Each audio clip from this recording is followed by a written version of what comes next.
Forget everything you think you know about shitty shows. I'm about to introduce you to something that'll open your third eye, you'll achieve enlightenment, and I'll reveal the truth behind the word shit. Big Bang Theory? That looks like a masterpiece in comparison to what I'm about to show you here.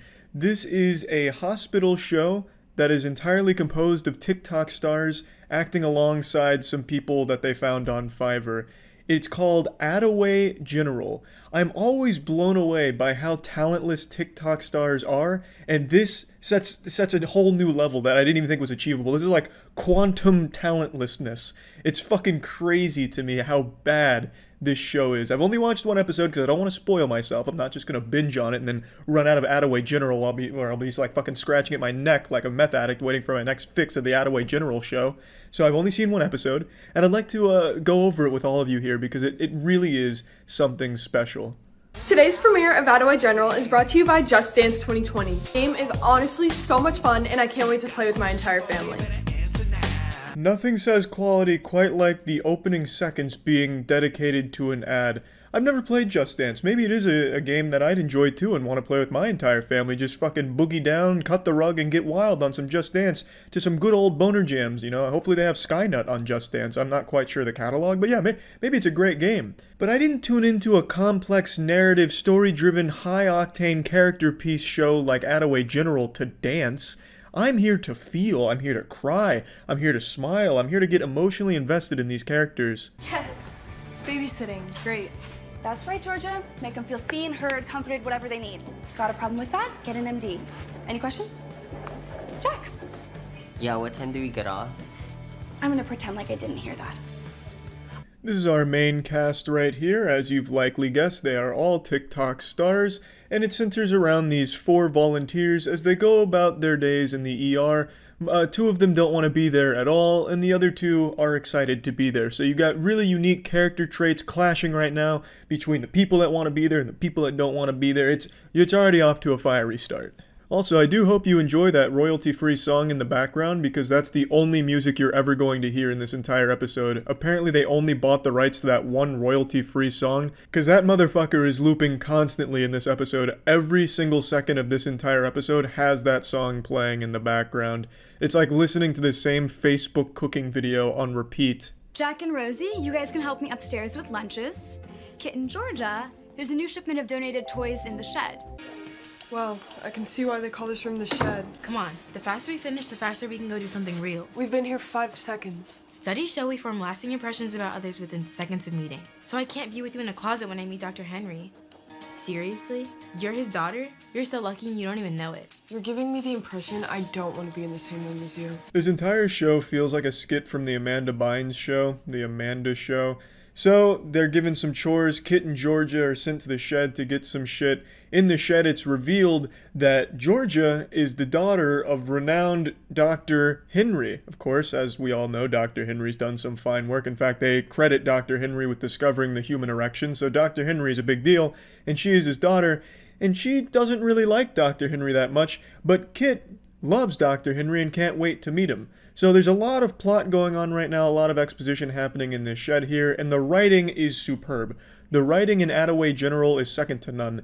It feels like it's written by Tommy Wiseau if he was overdosing on Xanax. If you're so advanced, why don't you go scrub in? Leave me be. Maybe I will. I really don't understand what Georgia is so angry about. All Kit was saying is, hey, you're the daughter of Dr. Henry, that's pretty cool. And then Georgia gets real upset about it, tells her to get the fuck out of here and go scrub in, alright? Leave me here, I'm gonna read a magazine. As if anyone's read a magazine for the last 20 years. So, why did you volunteer to work at a hospital? I got arrested. Beats juvie. What the fuck did you get arrested for, Jack? Stealing Robux? You don't exactly look like some hardened criminal. What about you? I just love to help people. For real? Helping people? Yeah, what a fucking loser, am I right, Jack? You see Jack's face? I mean, seriously? That's for real? I mean, did you hear? Jack got arrested. He stole 3 packs of Yu-Gi-Oh cards from a Walmart. This guy is a bad boy. He is bad to the bone. He doesn't understand what helping people is about. Are you kidding me? It's fucking foreign concept. It makes no sense. He can't even wrap his head around it. The writing in this show is, it's like it's written by someone not of this world. Oh, jeez.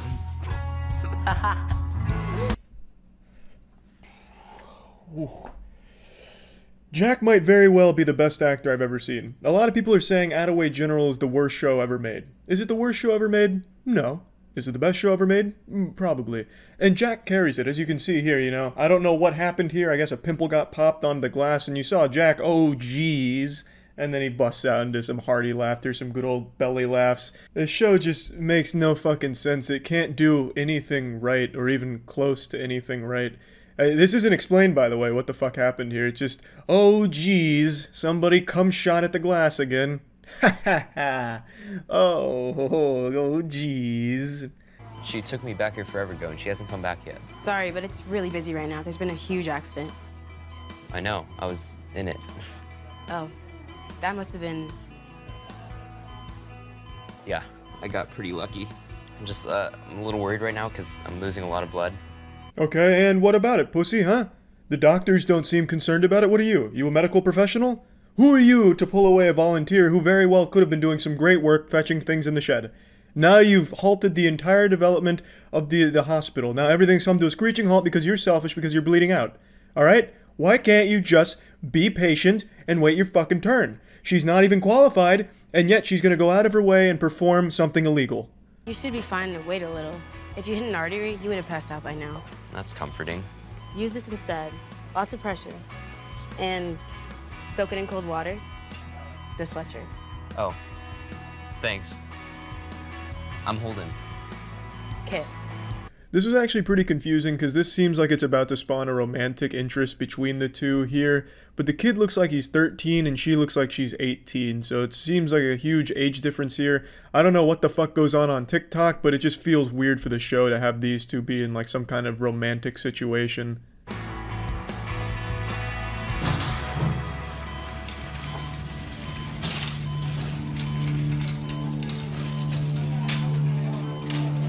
Six-year-old female, third-degree burns, possible smoke inhalation. We couldn't get a line in.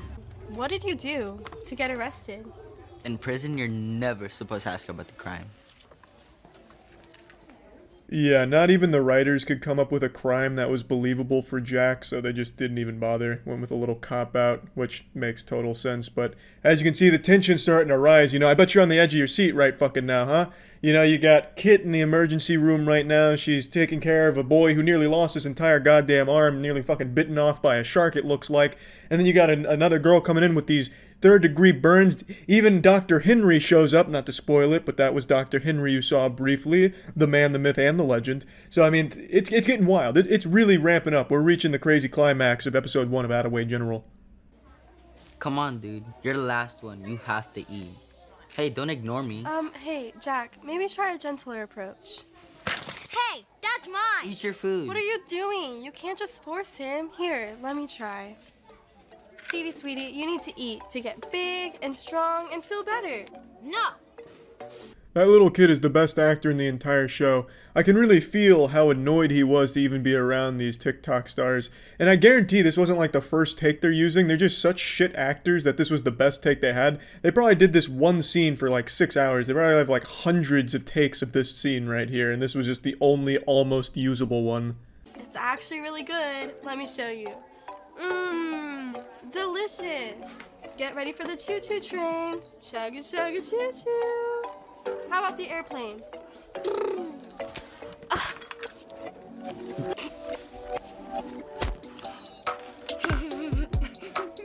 If only someone had warned that little kid that Jack has been arrested before.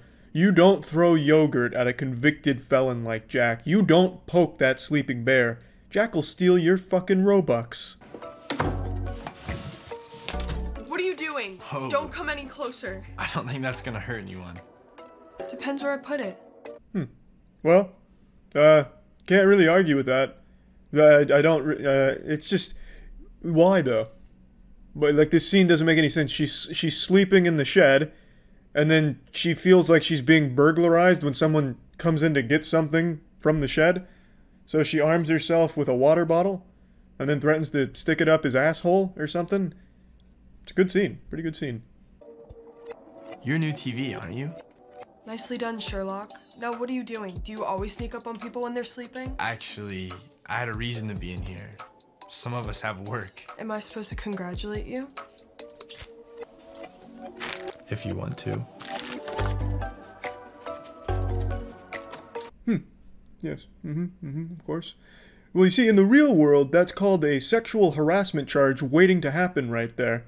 But I guess it's normal on TikTok, I suppose. Then again, on TikTok, almost every video has tongues sticking out, so I'm honestly surprised throughout the entire episode I didn't see any tongues hanging out. You know, I half expected the entire episode to be filmed with tongues out. Doing some of that shit or something, but we were spared the full TikTok experience, but still a very uncomfortable moment here. It's not very romantic, it just seems real rapey. You know, like, it's not really like a normal, natural way of showing these two characters might be interested in one another, just coming in like, if you want to. EP's too low, I can't find a vein. I need more hands. You, come here. It's our first day. Get over here, come on. Grab on, right below the elbow and squeeze as tight as you can. Now don't worry about hurting her. Good, minute longer. And we're in.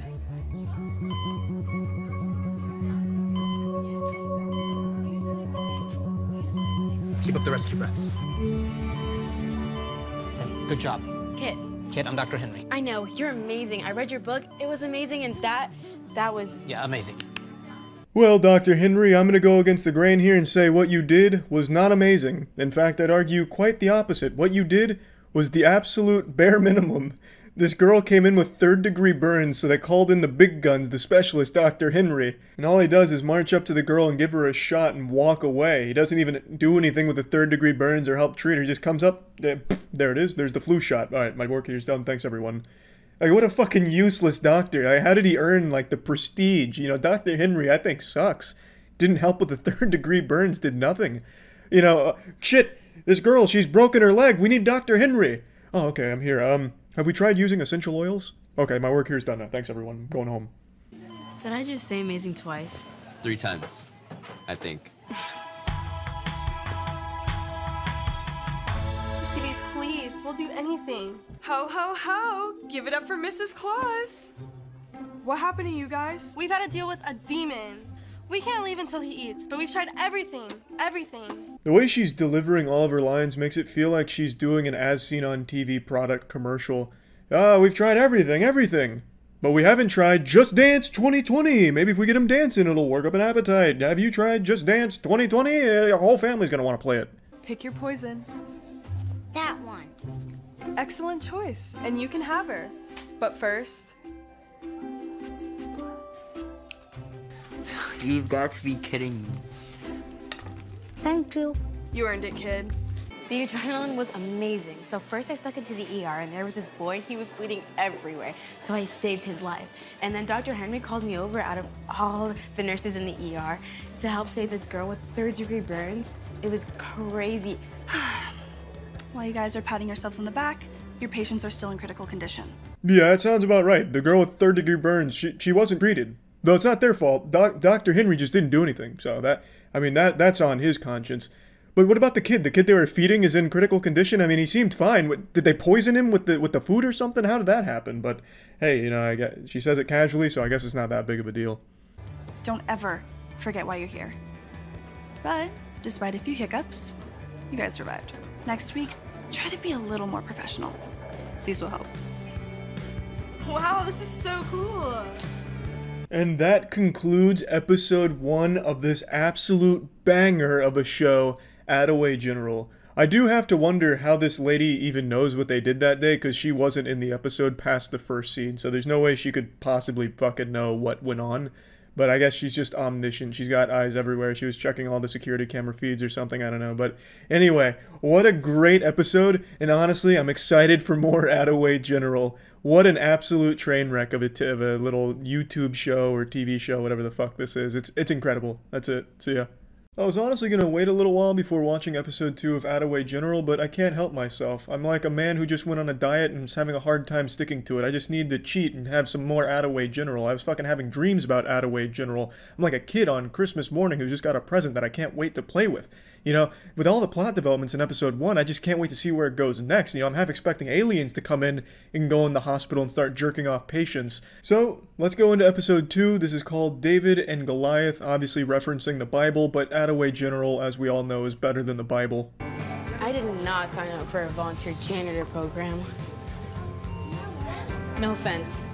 So we open up with Kit being very disappointed in the duties of a volunteer. I don't know what she's expecting since she is just a volunteer. I guess she was under the impression she'd be some kind of hero doing some crazy work, you know.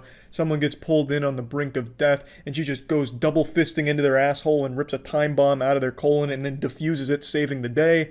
Or, you know, someone comes in with a neck gash and she pinches the vein closed to save their life and everyone gives a round of applause. But that's just not really what a volunteer does. This was alluded to in the first episode, in fact, where she wants a lot of responsibility as a volunteer, so it's great to see them building on that. Just waiting to get my stitches removed. Mind if I take a look? Sutures look like they healed nicely. Shouldn't have too much of a scar. I would have used absorbable sutures myself, but then they couldn't bill you twice. You're the strangest teenager I've ever met. You're cute, but strange. Is that why you're sweating? She's coming out hot, a little aggressive there. Oh, well, I personally would have used a staple gun, but, you know, using these stitches here makes sense with the work of an amateur. You know, this show's kind of like Kids Bop's version of House. I don't feel so hot, if I'm being honest. Make sure you wash your hands. Hospitals can be a petri dish. And apply scar gel daily. None of that all-natural stuff.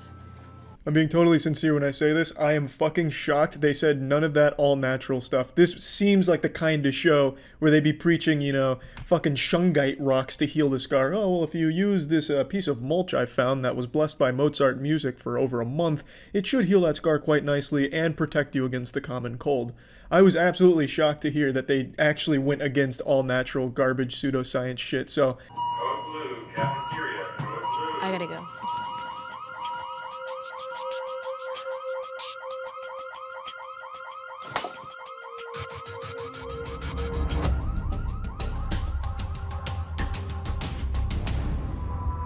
Nurse Sandy told me to be careful. One of the boys bullied the other, and is pretty dangerous. Oh, bullies are scary. Be nice. We are approaching a crescendo of madness. We've got a ton of moving parts in this episode. We've got the boy with the scar, who's now just passed out due to an overdose of flirting, so now he's fainted. Meanwhile, a code blue is in full effect, as I'm sure we're all aware. A code blue indicates that a traveling circus clown was smoking weed in the cafeteria. Smoke got a little too extreme, causing the fire alarms to go off. And now we're talking about a bully. We got a fucking bully in the ER. It's getting nuts. It's getting a little extreme. We meet again. Must be fate. Or a small hospital. Nerd or stud? Nerd. Smart is the new sexy. I read that somewhere. Oh, you read too? I'm impressed. I read lots of things. Novels, magazines, instruction manuals. Reading? Ew! I thought reading was for losers, but this guy's not a loser. I mean, he dances on TikTok. He can't be a fucking loser. And if he reads, well, shit, maybe it's kind of cool. I mean, a super stud stack like this over here, he clearly loves reading. I mean, he's reading everything shy of the terms and services to signing up to iTunes. I mean, listen to him. I read novels, magazines, construction manuals, mean Reddit comments, the divorce papers. So you want to make out or some shit? I'm so sorry you're hurting. How about an ice pack for that eye? No, I'm good. Can I get you some pudding? Juice? Just juice. Just juice, please. Don't mind him. Could you be a little bit nicer? Poor kid's been through enough. Whatever, he could still have some manners. And we're supposed to have compassion. Yeah, that's right, pussy. You better remember your manners, otherwise Jack is about to get aggressive, and you don't want that. Did you know Jack got arrested? Yeah, you best be afraid. This is the guy you read about. Remember the guy that went to a Denny's and didn't pay for his meal before leaving? That was Jack. That's the outlaw you're dealing with and making upset right now, so be careful. You know I've never been in a fight? Maybe you can give me some pointers. Right hook, left jab, maybe an uppercut even? Yeah, a bit of a miscalculation there from Kit. I don't know why she's asking for fighting advice from the guy who clearly lost the fucking fight. This dude is destroyed. You're asking for his technique for getting his ass beat? It's a recipe for disaster. I'm sure he doesn't want to talk about it. I'm sure he's under no delusions that he won the fight. I mean, you fucking kidding? That man is annihilated, absolutely obliterated, eviscerated in that fight, and yet she's just rubbing salt in the wound. Oh yeah, what did you throw, a right hook, a bend over and get your ass fucked by him? What was the technique, huh? I forgot I told Nina I needed to get something from the shed. I'll be right back. You really don't know where the bandages are? Oh, I do. I just needed an excuse to get you in here. You don't need an excuse. That's the kind of shit that's gonna get you fired, you know? I hope she doesn't like the volunteering job, because she's not gonna have it for long. And this kid, you know, he's the protege to Dr. Henry, the great Dr. Henry, the man who invented rain. I mean, this guy literally invented weather, and now his protege is, you know, breaking company policy. So they're really risking a lot here, and that only amps up the crazy times at Attaway General, you know, high stakes. I have to go to the bathroom. There's one right in there.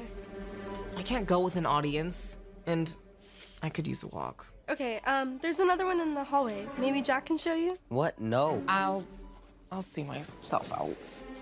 Davy Jacobs, 5'10", 200 pounds. So, was that your plan to lose a few? Start a fight and hope he punches back right in the jaw? You look fit, though. I'm sure that's not why you started it. Juice. You need juice. I don't know what her grudge is against this guy, but she clearly fucking hates him. You seem a little overweight. Was that your plan, to have him punch you in the jaw so you can't eat anymore? Hey, whoa, what are you getting mad about? I'm just over here making fun of you. Hey, whoa, now, I'm just a volunteer. Yeah, it's pretty aggressive stuff. Her bedside manner needs a lot of work if she wants to make it in the big leagues here. I mean, dude's out here looking like Jimmy from Ed, Edd n Eddy. He's got some kind of crazy contraption on him. He's probably not feeling good. I don't know why she's rubbing salt in that wound still. She just really fucking hates the guy. Holden? What's going on? Get back.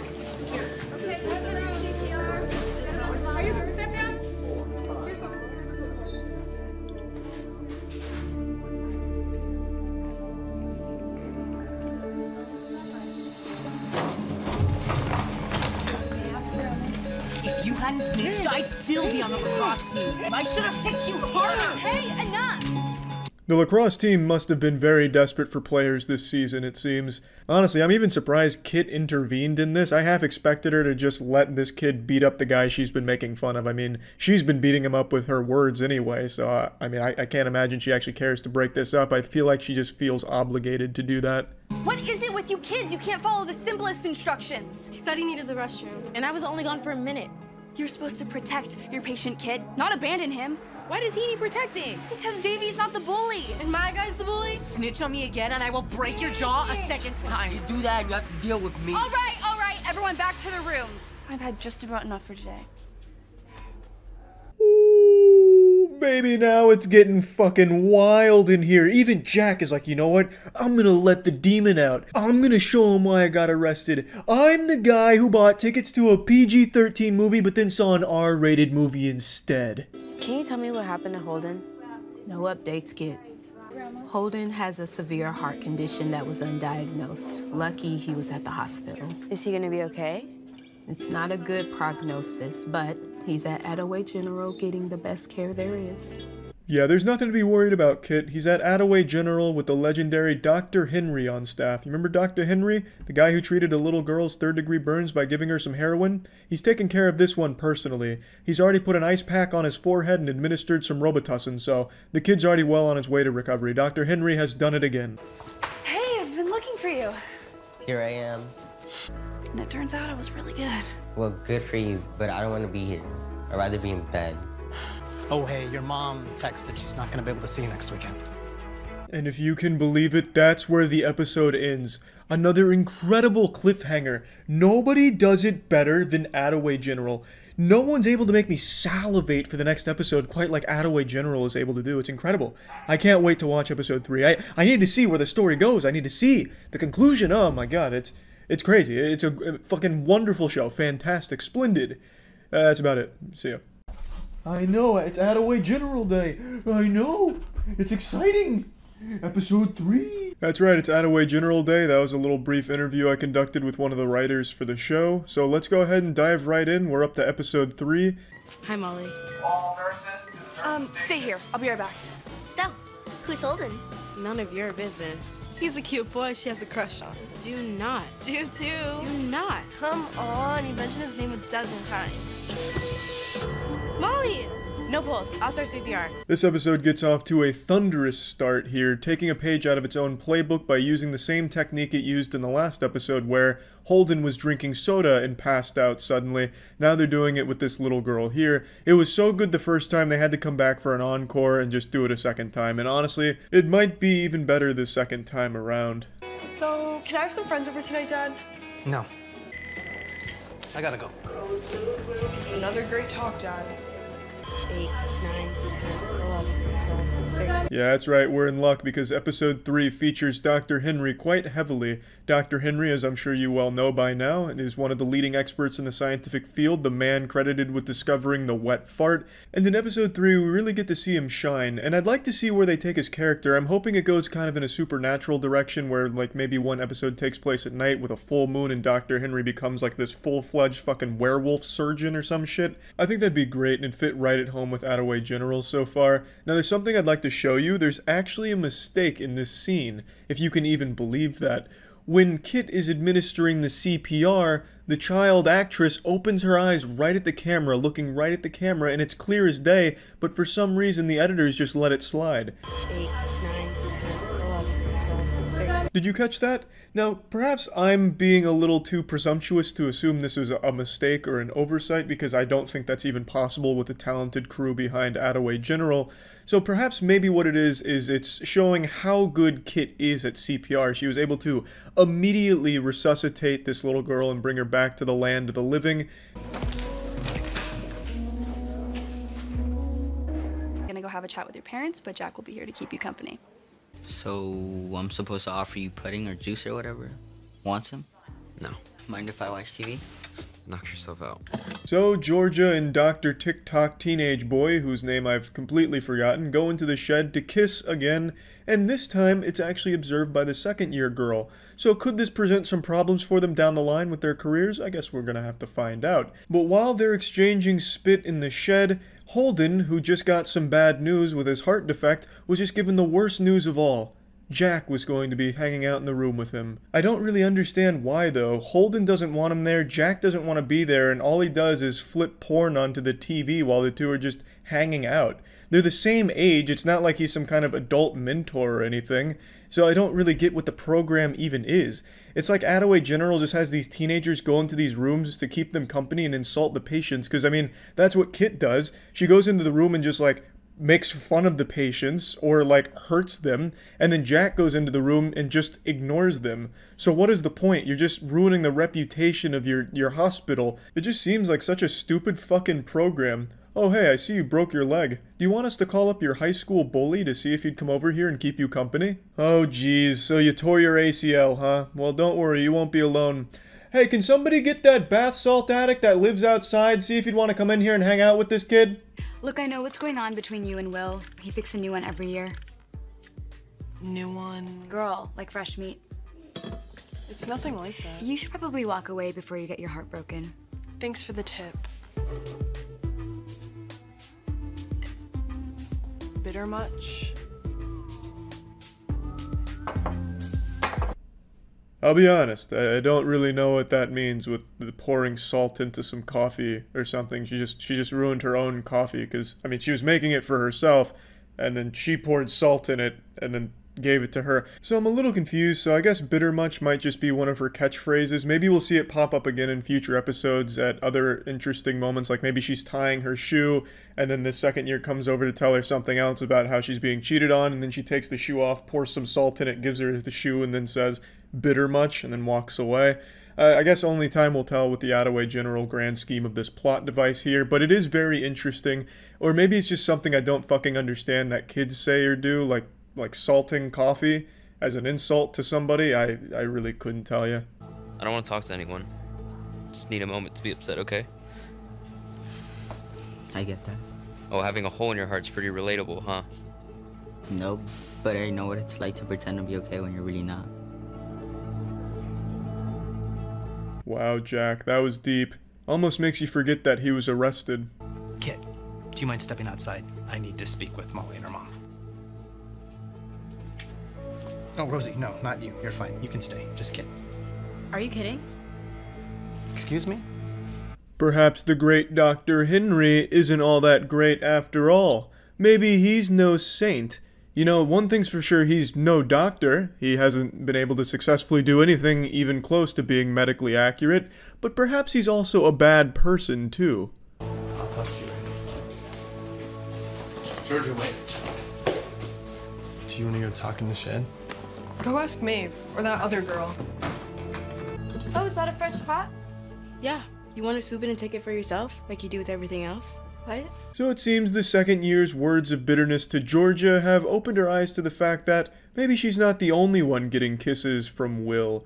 Perhaps that shed is the portal to the kissing dimension and she's not the only traveler. And while Georgia struggles with the harsh reality that to Will she's just another makeout in the shed, Kit is battling her own set of struggles where she believes she's being treated unfairly by Dr. Henry because she was kicked out of the room and Rosie wasn't, when she was the one that saved the girl's life and all Rosie did was play Connect 4 and draw pictures of buttholes with crayon on sheets of printer paper. So she believes she should have been allowed to stay in there, and if nothing else, Rosie shouldn't have been allowed to stay in there, so she's now confronting her about it in a pretty passive-aggressive way. Please, all you do is suck up to the doctors and nurses here and act like an angel. I know your game. I have no game. I'm just here to give back. There you go again. Always with the perfect answer, ready to go. No, Drop the act. What did you do to get to stay with Molly? Be Dr. Henry's pet? I am not his pet. I am his former patient.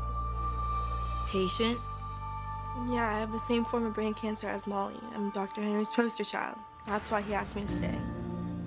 I'm so sorry. I had no idea. There's a lot you don't know. Yeah, you gotta feel pretty bad now, don't you, Kit? You fucked up. I wish the writers for Attaway General had wrote Game of Thrones Season 8. They're extremely talented. They're able to condense an entire season's worth of character development and information into a single 9-minute episode. It's nothing shy of impressive. It's like when you go into a public toilet stall and you see someone just, it must have shit their entire colon out into this toilet. They're like, wow, how did they cram so much shit into this one small little fucking toilet here? And that's how I feel about Attaway General. It's just nothing shy of impressive. It's just bang, bang, bang. You're the brainiest teenager I've ever met. I don't know where Holden's getting that from. They've only talked like 3 times, and the only thing she did was put a bandage over a cut and say, well, they could have used dissolvable stitches.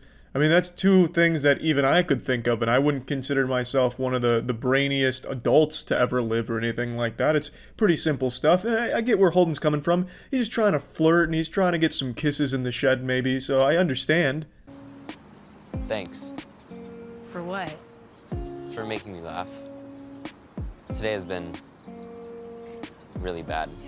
Somewhere along the way, the take where he was laughing must have gotten lost, because at no point does he laugh in this. Dude doesn't even smile. It almost just sounds sarcastic or like he's making fun of her. Hey, thanks. For what? Making me laugh? Idiot. Haha. But yeah, that concludes episode 3, another exhilarating adventure in Attaway General, of course. Another fucking fantastic episode, and I look forward to watching episode 4 soon. That's it. See ya. It's that magical time of the month again. I may not menstruate and bleed out of my vagina, but I will be bleeding out of my ears as I watch episode 4 of Attaway General, baby. Attaway General has quickly become my favorite show I think I've ever watched, so I'm more than excited to check out episode 4 here. Let's hop in.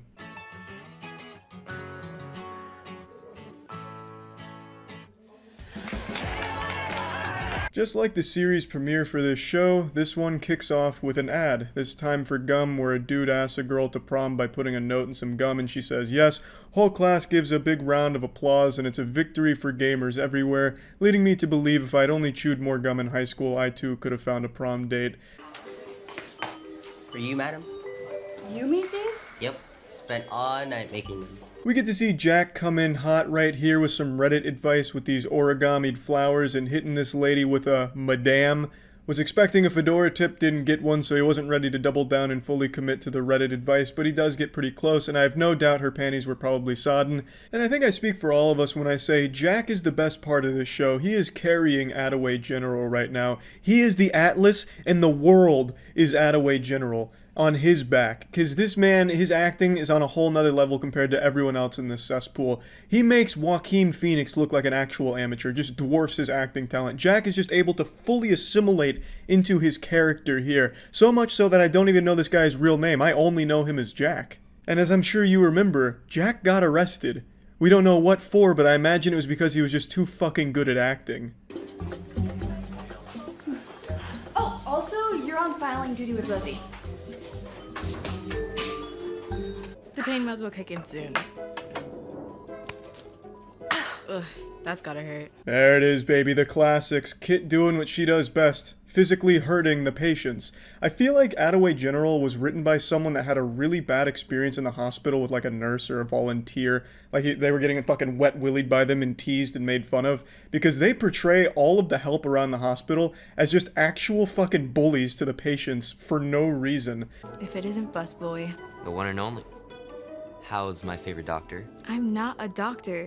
Oh, I know. I was asking about Dr. Henry. Can you guys stop flirting and someone scratch my knee, please? We're not. We're definitely not flirting. Holden, I've been so worried about you. How are you? Hey, babe. I was as shocked as you are right now when I found out Holden isn't single. He has been going behind his girlfriend's back to flirt with Kit. That is so dubious. I can't even fucking believe it. I don't know where the nickname Busboy comes from. I'm not quite sure. I think it was because in the first episode he was involved in a crash that involved the bus, which is why his arm nearly fucking fell off and was gashed. So it's a little weird to make that his nickname, considering he almost died from it. So choosing a nickname that constantly reminds him of a traumatic experience in his life is a little odd. What are you doing? Putting on my filing tunes.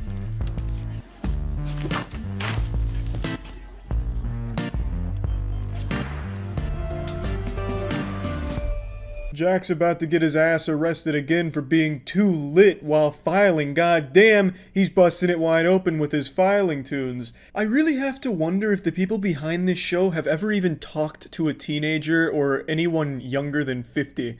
It feels so out of touch, like, if we asked teenagers to file for us, how would they do it? They'd probably, like, listen to hip-hop music, and they'd probably play mobile games on their cell phones or some shit like that.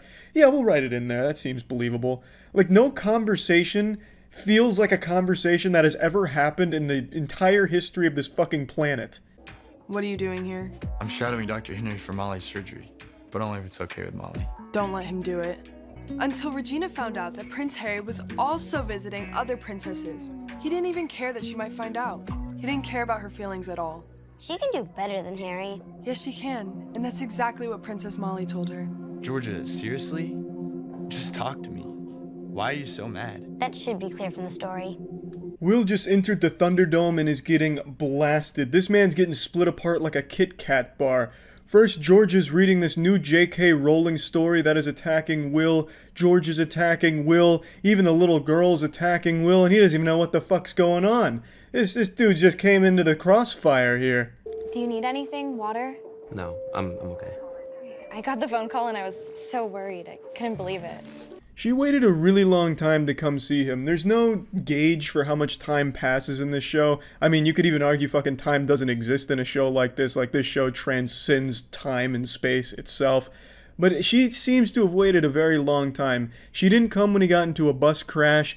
She wasn't there when he was getting his stitches removed or when he had the heart defect prognosis put upon him. And now he's still here after a long time of what I imagine is at least a couple weeks, and she's just now stopping in for the first time, which is, it's, you know, she doesn't really care that much. Maybe they're not a great couple. They're cute, but I, don't ship it, so don't worry. Do you mind if I turn the music down a little bit? I have a headache. Don't touch anything. You're gonna ruin my system. I think we should just stick to the directions. It's exhausting enough as it is. Just think of it as a video game. Up, up, down, down, left, right, your turn. Up, up, down, down, left, right. Jack's methods may be unorthodox, but god damn it, you can't argue the results. He works in mysterious ways. He's like fate itself. I have no idea what the Konami code has to do with filing shit. I don't get it at all. Just think of filing as a video game, up, up, down, down, left, right, left, right. What does that mean? Are you playing like fucking Beat Saber or something with these files? Like, what are you doing? Going up here and then like left, and I don't get it at all. And then fucking, they're cute, but I don't ship it. This entire writing room must have been like nothing but geriatric old men gathered around like a Dell laptop running Microsoft XP, and they accidentally found Tumblr and just started taking shit that they saw on Tumblr and throwing it into this fucking dog shit pile. It is crazy. Nothing fits at all. Up, up, down, down, left, right, right. I think I'm gonna need a cup of coffee if I'm even gonna try to attempt that.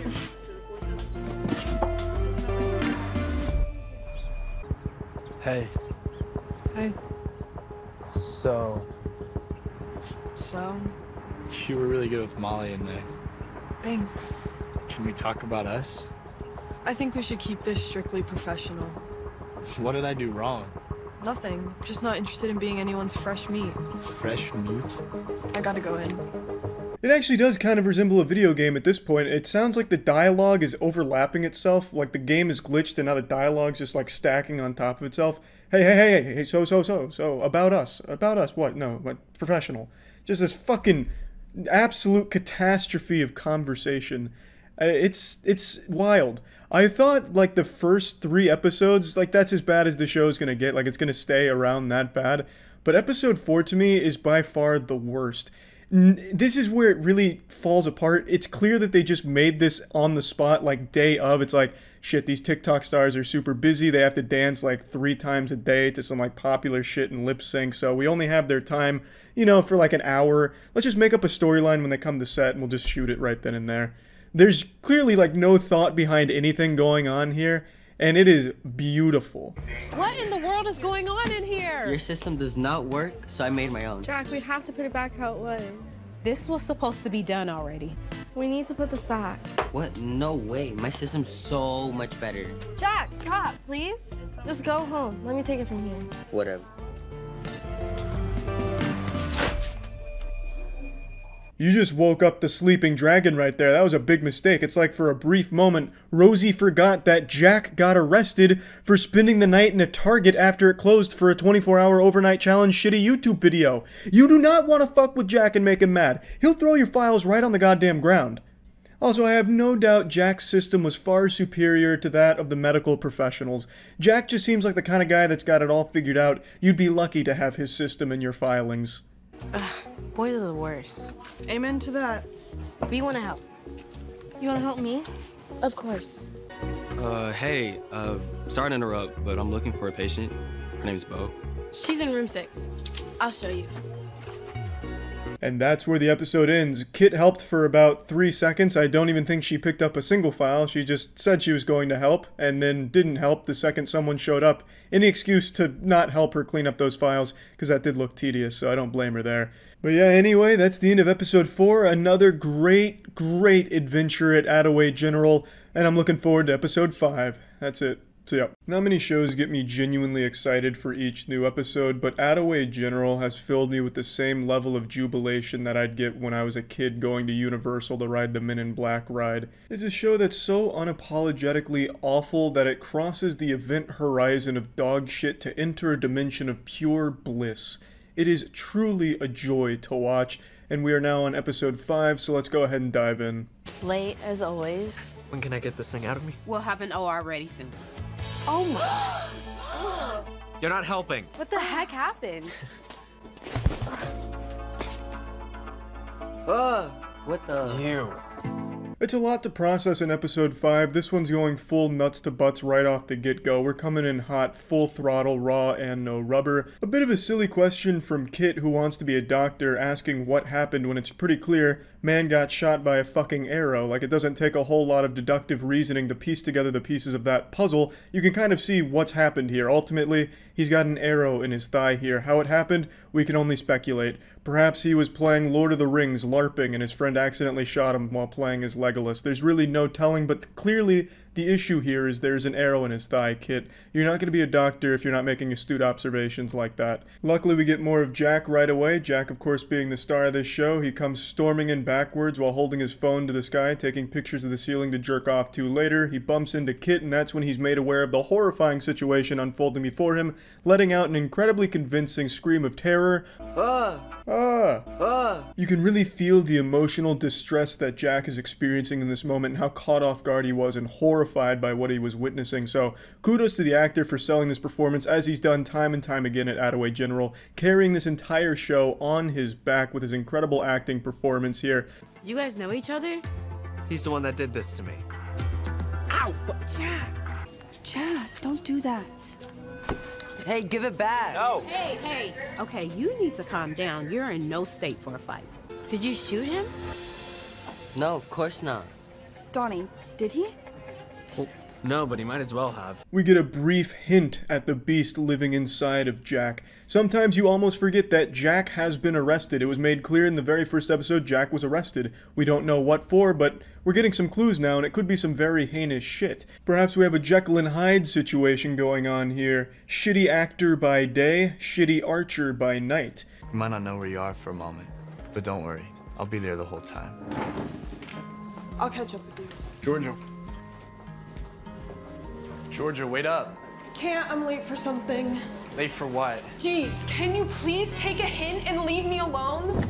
You can't just not talk to me forever. Like you said, it's a small hospital. Will just does not give a fuck what HR has to say about this forbidden employee romance, just making it clear to everyone who works in the hospital and every patient that he wants more kisses in the shed from Georgia. Georgia, come back here. We have to keep kissing in the shed. Georgia, it's a small hospital. That means you have to keep kissing me in the shed. You can't just not kiss me. Did Jack have something to do with that arrow? No, I have my little brother to thank for that. The kid is terrible at aim.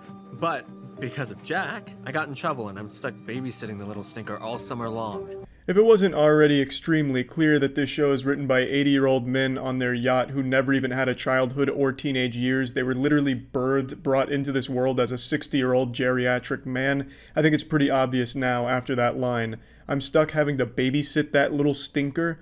Who the fuck says that besides someone that's like 60 years old? But what did Jack do? You mean he never told you why he got community service? I'd rather not get into this. What happened? Well, a few months ago, Jack convinced me that he knew how to drive, and spoiler alert, he couldn't. He ended up crashing my dad's car into a telephone pole. I thought I could do it. Yeah, you thought you could. To be honest, I don't really remember. You don't? Yeah, that's convenient.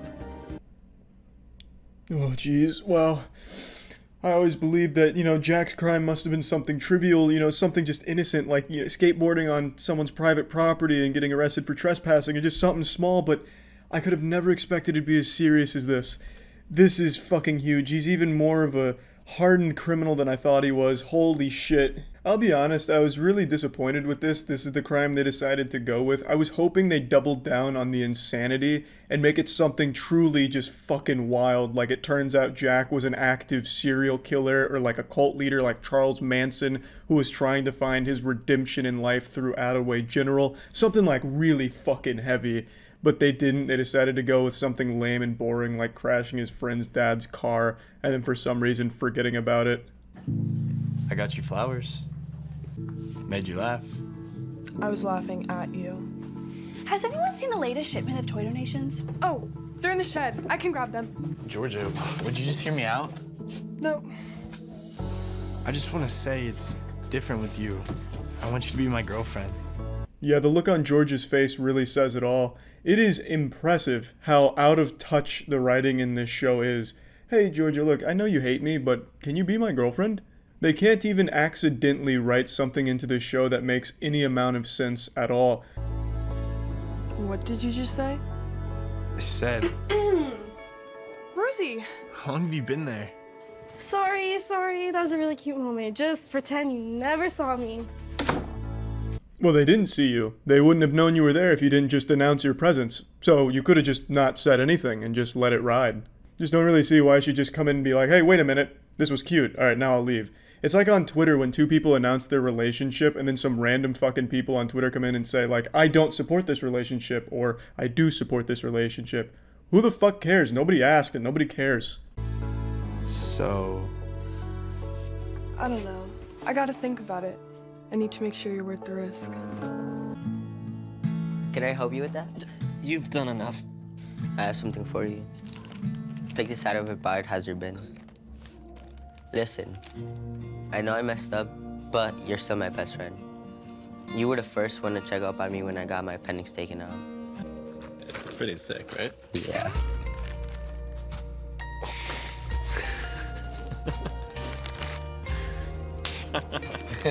Nothing says hardcore cool guy quite like showing off the bloody arrow you got shot with at the bar. Hey babe, check this out. This is an arrow. Pierced my flesh. I was fighting 15 people on horseback, all shooting arrows at me, and I only got hit by one of them before I took out all 15. Kept it as a memento for the one man who made me bleed. So anyway, you want to get drinks back at my place? So, do you know yet? No.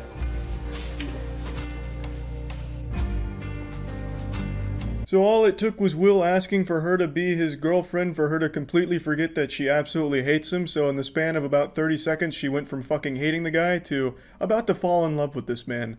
And unfortunately, they were a little too intimate because Dr. Henry caught wind, probably the last one at this entire hospital to not know that they were kissing in the shed.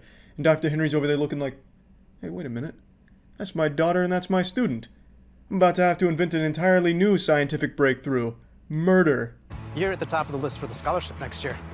Thank you. Oh, but Will, I think it'd be best if you stayed away from Georgia. I wouldn't want anything to get in the way of our work together. Understood. See you tomorrow. Well, now we're in quite the shit pickle here.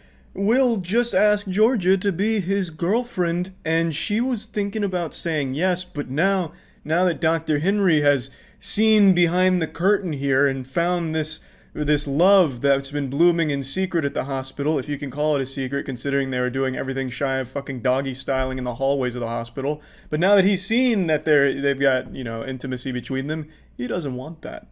So now he's putting the kibosh on this shit, otherwise Will might lose his scholarship. There's so much building right now, the drama's getting unreal at this point. I can't even imagine where they're going next. I'm excited for the next episode, and yeah, that's about it. So yeah. God, if you're watching this, I need forgiveness for a sin. Attaway General Episode 6 came out a while ago and I hadn't watched it until now. I've been slacking. My Attaway General homework was long overdue, and it's time that I come in hot. Moving too fast. Why is it?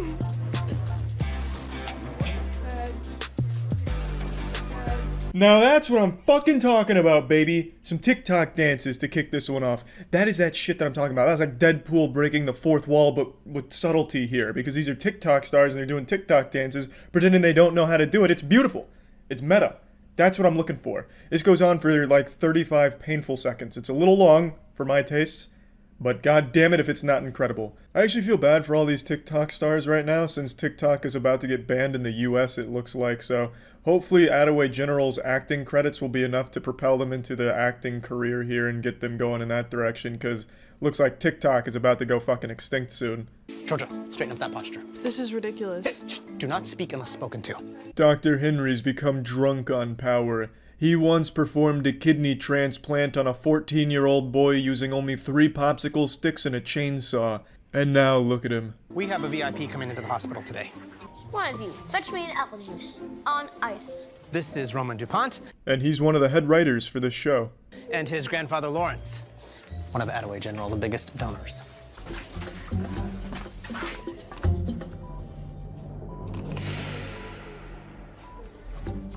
You did well. I remember your loyalty. So Dennis the Menace comes into Attaway General and begins throwing his weight around. He's the grandson of the biggest donor of the hospital, and he's a little bit of an asshole. So the people are fighting to give him the apple juice that he's requested, and he finally chooses one, and then he hits Georgia with a pretty cool line, you know. Excellent work. Madame, this is some of the most superb apple juice that has ever graced my taste buds. I shall remember this. In fact, how would you like to work in an Amazon warehouse? And you. What kept you? Not in the mood, kid. Your superior will hear about this. Roman has quite the set of lungs, doesn't he? He doesn't want to go through with the surgery. That selfish idiot. Wait, Kit! I want you to talk to him. He trusts you. Where do you think I'm going? Kit, overcome with emotion, furiously storms off to confront Holden over this decision. Also, that old man sounds a lot like Stan Lee if Stan Lee was like a fucking massive chain smoker. He's got a really cool voice. Sing for me. What are you even here for? You seem perfectly fine to me. Brand asked me to clean up my marbles. I swallowed my collection. The day I cleaned up after myself was the day I become a commoner. Spoken like a true Redditor that just received his first upvote. So the kid's here because he swallowed a bunch of marbles and now has to shit them out at the hospital. It's not the plotline I would have chosen, but I don't like kids and I don't like shitting, so I wouldn't have mixed the two together in Attaway General. But it is an interesting driving force here. The possibilities are endless. I mean, this kid's about to take a shit in a hospital. Like, this is high-stakes shit right here. Look, so I did some thinking, and you know what? I'll be your girlfriend. You were right. About what? Keep this relationship professional.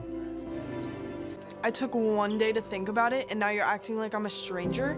Stranger? We're friends. You're the one who wanted to be more than friends. Look, Maeve was right. I'm a jerk. No, Will. How tragic. Will was faced with an impossible decision to make. Does he choose his career that he's worked so hard for?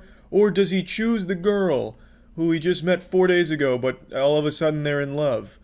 It's like something right out of a fairy tale. I've got to give credit where credit is due. I think they're executing the romance subplot of Attaway General absolutely beautifully. It seems so natural. It's like two androids talking to each other. Hello, Georgia. Will you be my girlfriend? Yes, Will. I will be your girlfriend. Actually, Georgia, we should be friends. No, but Will, you wanted to be more than friends. No, Maeve was right. Will, big jerk. Oh, Will.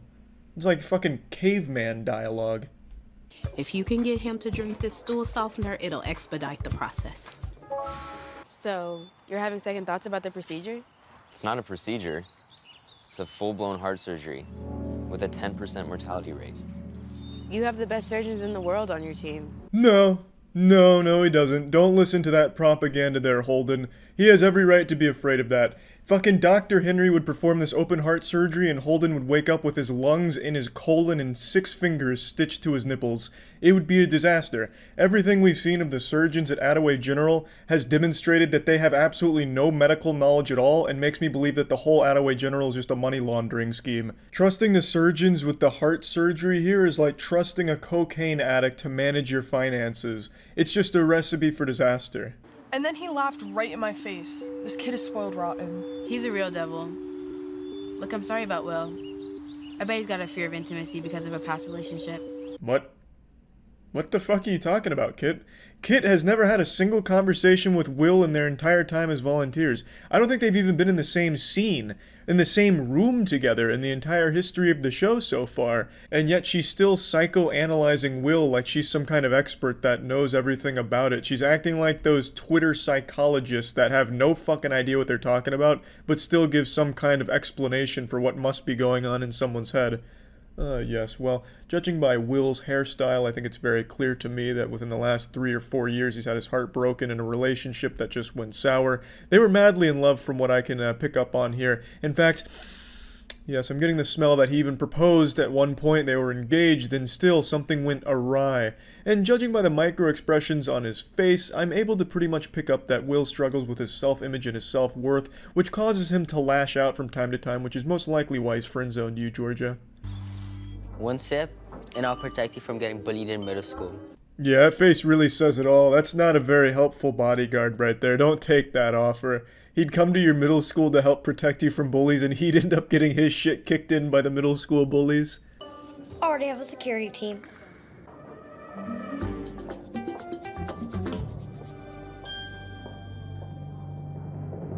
I have an announcement to make. I need to use the facilities. One of you will have the privilege of retrieving my marbles. What an honor. You can decide amongst yourselves who will pluck them out. And once again the day is saved thanks to Rose's instant shit potion. She must have 99 herb lore because that was a really impressive potion that she put together here, a nice concoction. And he goes, takes a shit, someone has to fish out the marbles, and hey, raid boss is defeated. It's because I care about you. Sorry for being selfish. That's not being selfish. That's being a friend. I care about you too. Kit, you don't have a girlfriend. It was so close, he almost cheated on his girlfriend.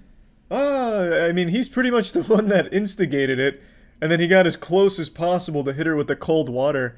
It seemed almost malicious. I half expected him to just start screaming like, "Help! Help! The volunteer's trying to make out with me, please, help!" And just get her fired or something. Like, this just seems so cruel. He's the one that leaned in first, and at the last possible seconds, like, "Hey, you know, fuck it, I'll be faithful." I'm so embarrassed. Help! We need help! Are you okay? I think I'm having a touch of a heart attack. What a terrible place for this guy to have a heart attack at Attaway General. That's a death sentence. That's like having a heart attack in the desert. You're not gonna get proper care there. Quick! Quick! Somebody page Dr. Henry! It's serious! Dr. Henry comes sprinting in with cotton candy. Here, hold this. And then starts doing balloon animals for him. I'm gonna make Mario here. The balloon animals should help with a heart attack. Dr. Henry's done it again. He's cured. But yeah, I mean, what an ending to episode 6 here. Yeah, that's about it. See ya.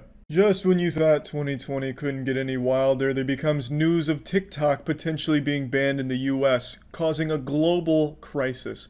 If this doomsday does fall upon us, at least we have the cherished memories of Attaway General. Let's take a look at episode 7.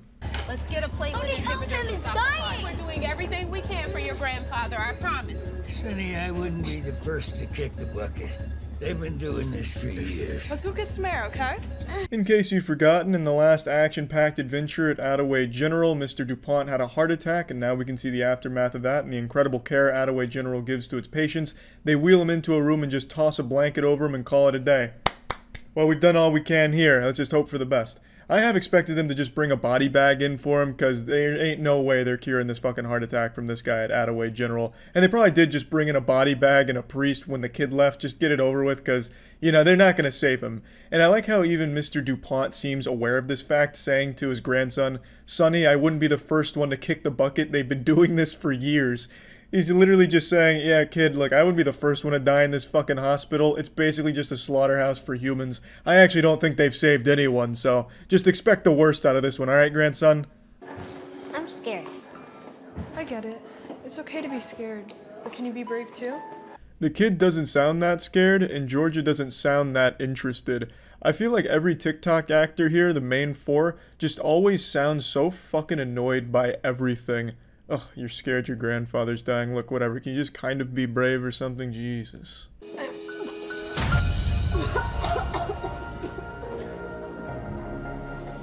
It's okay. He's gonna pull through. I like to imagine that not even the most basic precautions were taken on set, so that trash can that she stuck her head in, fake puking, was an actual used trash can, so just full of like rotten food, dirty diapers, used needles and shit like that. So when she dunked her head in there like she was bobbing for apples, just an actual blast of just foul aroma. Sorry, my head feels like mush. Have you been getting enough sleep? Yeah, but still, mush. How many hours of sleep have you been getting? You're doing it again, kid. I'm not your patient. I'm just trying to help. Whatever.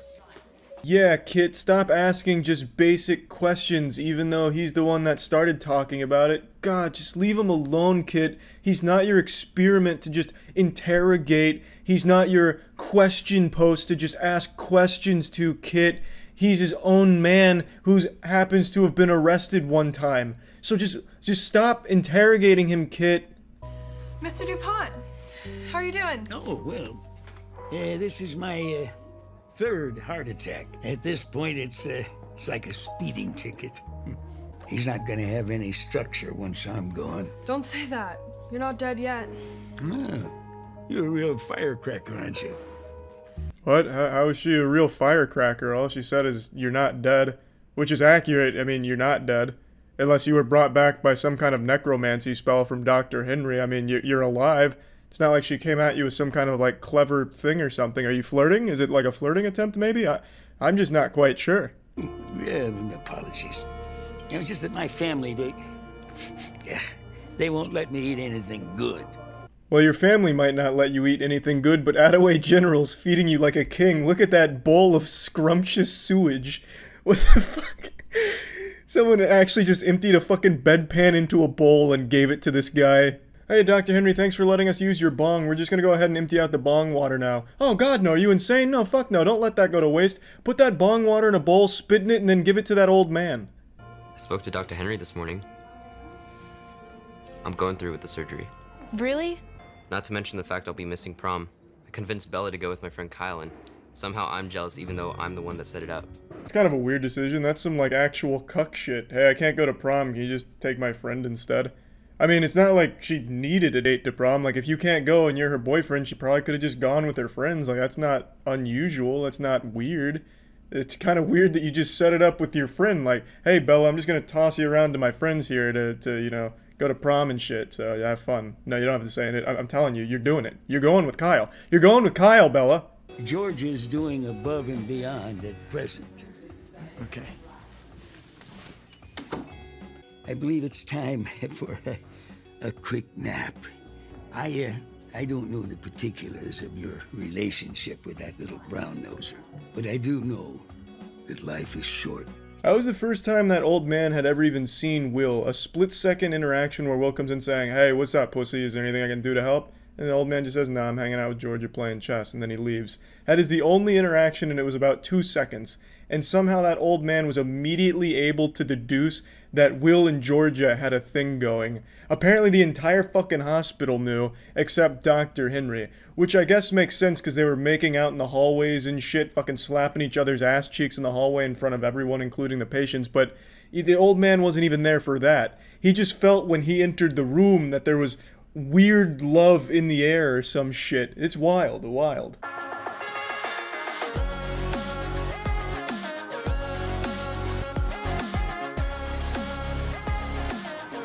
Obviously, it's not as fancy as real prom, but... Thank you.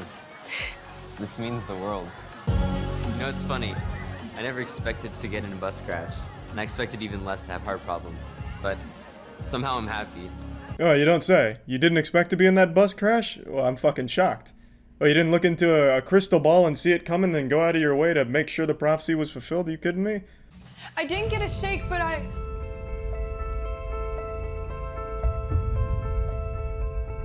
Where's Mr. DuPont? He passed in his sleep a little while ago. Sorry. Georgia! I actually think Attaway General just outright executes any and all of their patients. Like, we still haven't seen that little girl who was about to go through some procedures with Dr. Henry, so I'm assuming he just cut her head off or something. But I mean, like, George is clearly bothered by it. Like, hey, Mr. DuPont's dead. And then all the other woman there can say is a sarcastic, oh, sorry. Hey, sorry, okay, he's dead, so what? In fact, I'm the one that killed him. Okay, you're gonna fucking cry about it? Get out of here. You okay? Mr. DuPont died.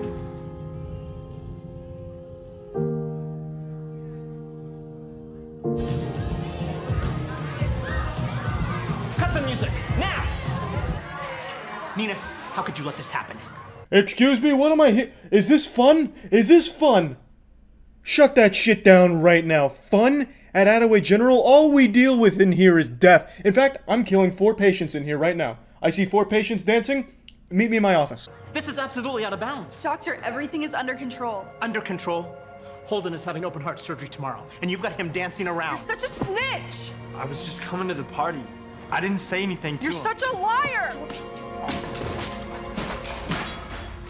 Oh, now, there's a lot to digest here. So Dr. Henry comes storming in. I invented the radio. I won't be having it used for fun in my hospital. Shut it down, turn it off. Nina, you're fired. This is ridiculous. Get the fuck out of my sight. And apparently, Georgia believes that Will snitched and told Dr. Henry about the party. Which doesn't make any sense because Georgia was literally stapling and handing out flyers that said that there was a party going on, a prom at Attaway General. So obviously Dr. Henry, basically living at this hospital, he's going to see at least a couple of those, I would imagine. And it's not like you could really keep it a secret. It's at like the actual like fucking main lobby here of Attaway General. Like if Dr. Henry even needed to go take a piss or something, he would walk by the prom and see it. So it wasn't some kind of well-kept secret or anything. And then Rosie falls over herself over there at the punch bar. I mean, shit's just going nuts. And that's where the episode ends. The next episode is the Season 1 finale of Attaway General. I mean, I can't wait to see where they take this bad boy next. This is getting intense now. Now it's getting really fucking intense. That's about it. See ya. And here we are at the season finale to Attaway General. Episode 8 is the conclusion to the first season here of this incredible new anime. And I know when a lot of people finish a great show, they're often left with a little hole in their heart, a void that they can't fill because there's no more of that show to watch, so they get into a little bit of a sad state. And I feel like we're all going to experience that same phenomenon here today with the conclusion of Attaway General. This has become just something of a renaissance of media. It's more than just a piece of fiction. It's an entire revolution, almost. It truly is just a remarkable show, and I think perhaps will go down in history as one of the best first seasons of any new show. 200 milligrams of epinephrine. Temperature 103. She's dehydrated. We gotta bring this fever down.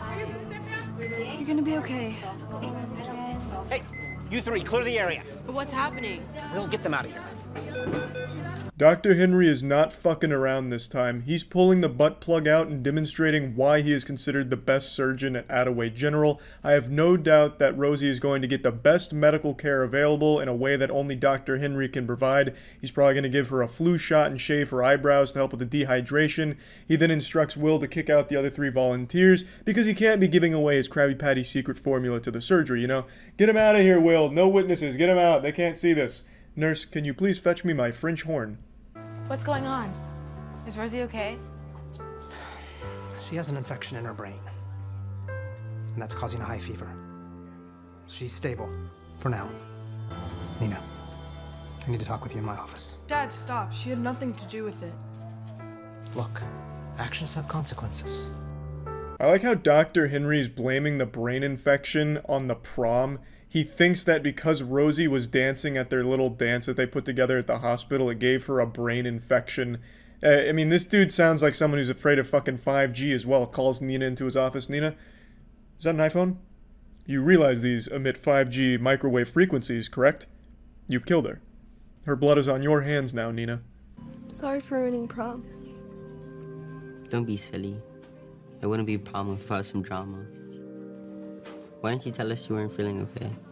Jack has to be the last person that you would want talking to someone who just got told they had a brain infection.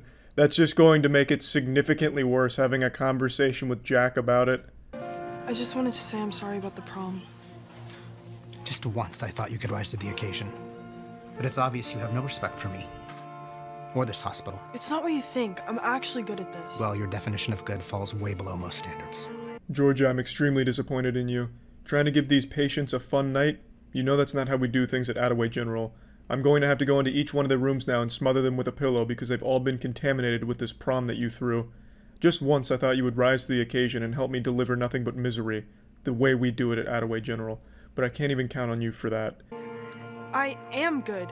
Patients like me, and unlike you, I can act like a normal human being outside of these walls. What is that supposed to mean? Dad, you're a good doctor. Everyone knows it, but you put everything you have into this hospital, and at the end of the day, you have nothing left. You pushed Mom away, and now you're doing the same thing to me. Why do you think I brought you to this program? So I could protect you. Protect her from what? Is she being hunted by assassins? You're doing a terrible job of protecting her if that's the goal here. You've only actually said one line to Georgia in the entire show, and it was in the last episode when you fucking bulldozed your way into the prom and said, "Hey, is this a party? Fuck you. I fucking hate my daughter. Fuck you, Georgia. I'm disappointed. You never rise to the occasion. You don't like killing people like I do, and I just don't like it. Just fuck you, Georgia." But I am trying to protect you. I'm saying this because I'm looking out for you. Yo, can we talk? There's not much to say. I already talked to my dad. It's more complicated than whatever he told you. I know that he told you to leave me alone, and I know that you listen. I wish I didn't. This show goes at an absolutely absurd pace. Like, within the span of 2 episodes, a million fucking things have happened, while at the same time, nothing has happened. It's like Schrodinger's pile of diarrhea. Me too. Every single fucking conversation between these two has absolutely nothing happen. It's like biting into styrofoam and thinking it's popcorn. You get nothing out of it. There's no substance. It's just fucking empty, hollow garbage. Attaway General feels like it was written by an AI that was tortured and forced to watch nothing but CW shows and then try and write a CW show in only 8 episodes. Hey, I wanted to tell you something. Yeah? Hello, Holden? Hey, babe. I thought I missed you, but they said I could pop in. How are you? Good. You ready? I can only imagine what Holden was going to say to Kit. Probably something very romantic. Maybe he feels the same way about her as she does about him. Or maybe he was on to a big conspiracy. I like to imagine Holden was about to reveal like a really disturbing truth like you see in those shitty horror movies where he's like, Kit, look at what I found. He lifts up his blanket and pulls out a Bible. Look at these pictures. Just death and destruction. Notice any common themes amongst them? And then he points it out. Right there. Picture Dr. Henry with a hood and horns coming out of his head. Dr. Henry is the devil. Kit, save me. This isn't a hospital. It's a factory to deliver souls to hell. Dr. Henry's Lucifer. Some kind of like crazy grand reveal. I'm still hoping in season 2 of Attaway General they take a supernatural approach. Just introduce superpowers or something maybe. I think that'd be nice. He's gonna be fine. Is it Rosie? We don't know yet. But the board is ready for you in Georgia. And that's where season 1 of Attaway General wraps up. In true Attaway General fashion, it's extremely underwhelming and not well executed at all. But, hey, it's Attaway General, baby. That's what we play the game for. That's what it's all about. I gotta be honest, I was worried that maybe I was going to have like a sinking feeling in my stomach, like, damn, there's no more Attaway General. I feel a little lost. But yeah, that's not the case. In fact, I'm relieved that it's over. I mean, this was such an adrenaline rush. I mean, Christ, every time I watched an episode, my blood pressure would spike. I mean, I'd be on the edge of my seat like, holy shit, what's gonna happen next? Now I don't have to worry about that stress. Just get to wait until season 2 comes out. Hopefully in season 2, perhaps like a post-apocalyptic landscape has happened, and Attaway General is the last remaining hospital. Like it's a fucking Mad Max universe, and Attaway General is the last beacon of civilization, so they're dealing with all kinds of crazy wounds, fucking body parts flying all over the place or something. Who knows? The possibilities for Attaway General are truly limitless, and I'm excited to see where they take it next. That's about it. See ya. Every year for my birthday, I make similar wishes. I wish I was a little taller, I wish my dick was a little bit bigger, stuff like that. But on my 26th birthday last August, I made a very different wish. Something not quite as selfish. I wished for something bigger than myself. I wished that there'd be a season 2 of Attaway General for all of us to enjoy. And my god, I can't believe it, the birthday wish finally came true. Attaway General Season 2 just dropped and I am jubilant. I have butterflies in my stomach, butterflies in my fucking butthole. I'm covered in butterflies, excited to get back into the Attaway General extended lore and the universe that they've created there. Season 1 was an absolute masterpiece, a beautiful disaster I couldn't help but fall in love with, and I can only hope Season 2 is half as incredible as the first season. Let's just dive right in. And then I saw this light, and I heard a voice, and the voice was telling me, follow this path. Like, it was an angel or something. You sure it wasn't Dr. Henry? Holden! I'm sure I don't need to do a recap of anything in Season 1 since we're all Attaway General fans here, huge enthusiasts, but just in case I'll bring some of you up to speed if you haven't finished Season 1. At the end of Season 1, Rosie, who you just saw right there, was attending a dance party with the other nurses around the area, and she was cutting the rug, boogieing down, really wiggling her finger on the dance floor, having a great time, when all of a sudden, she fell over. She collapsed right on top of the fruit punch bowl.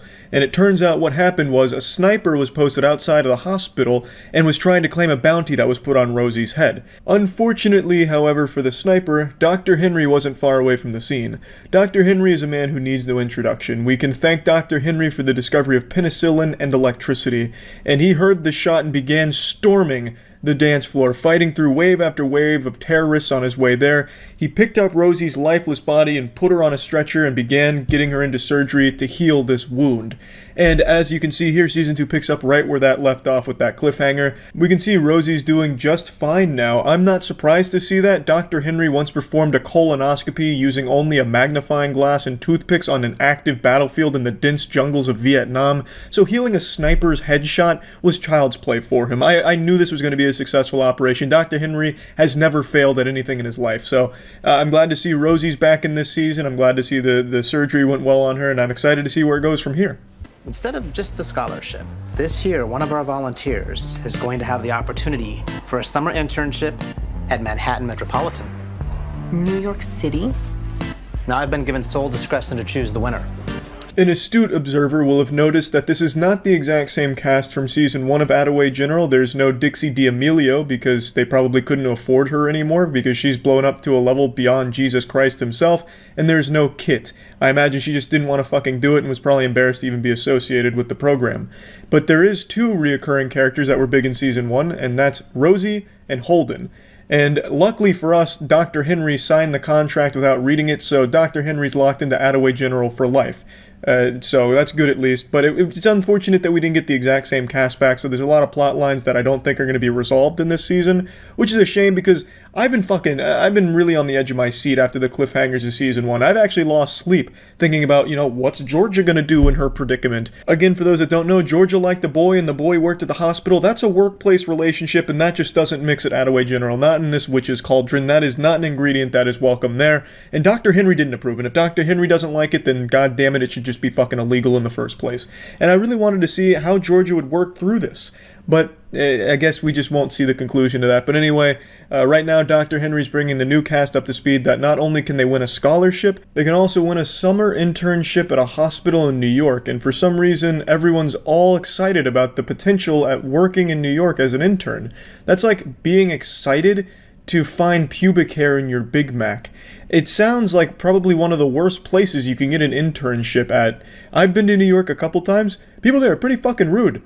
Being an intern there at a company there, I imagine you'd be spit on and shit on and you probably wouldn't have a smile on your face, but they're really buying into the idea that being an intern there would be the best shit in the world, so they're all fired up. Holden and Sasha. Any questions? Yeah, where's Kit? Kit isn't coming back this semester. Sasha, can I have a word? Between the ominous funeral music that just kicked in and the expression on her face, it makes it sound like they killed Kit and then ate her in like an act of cannibalism at Attaway General to appease some kind of blood god.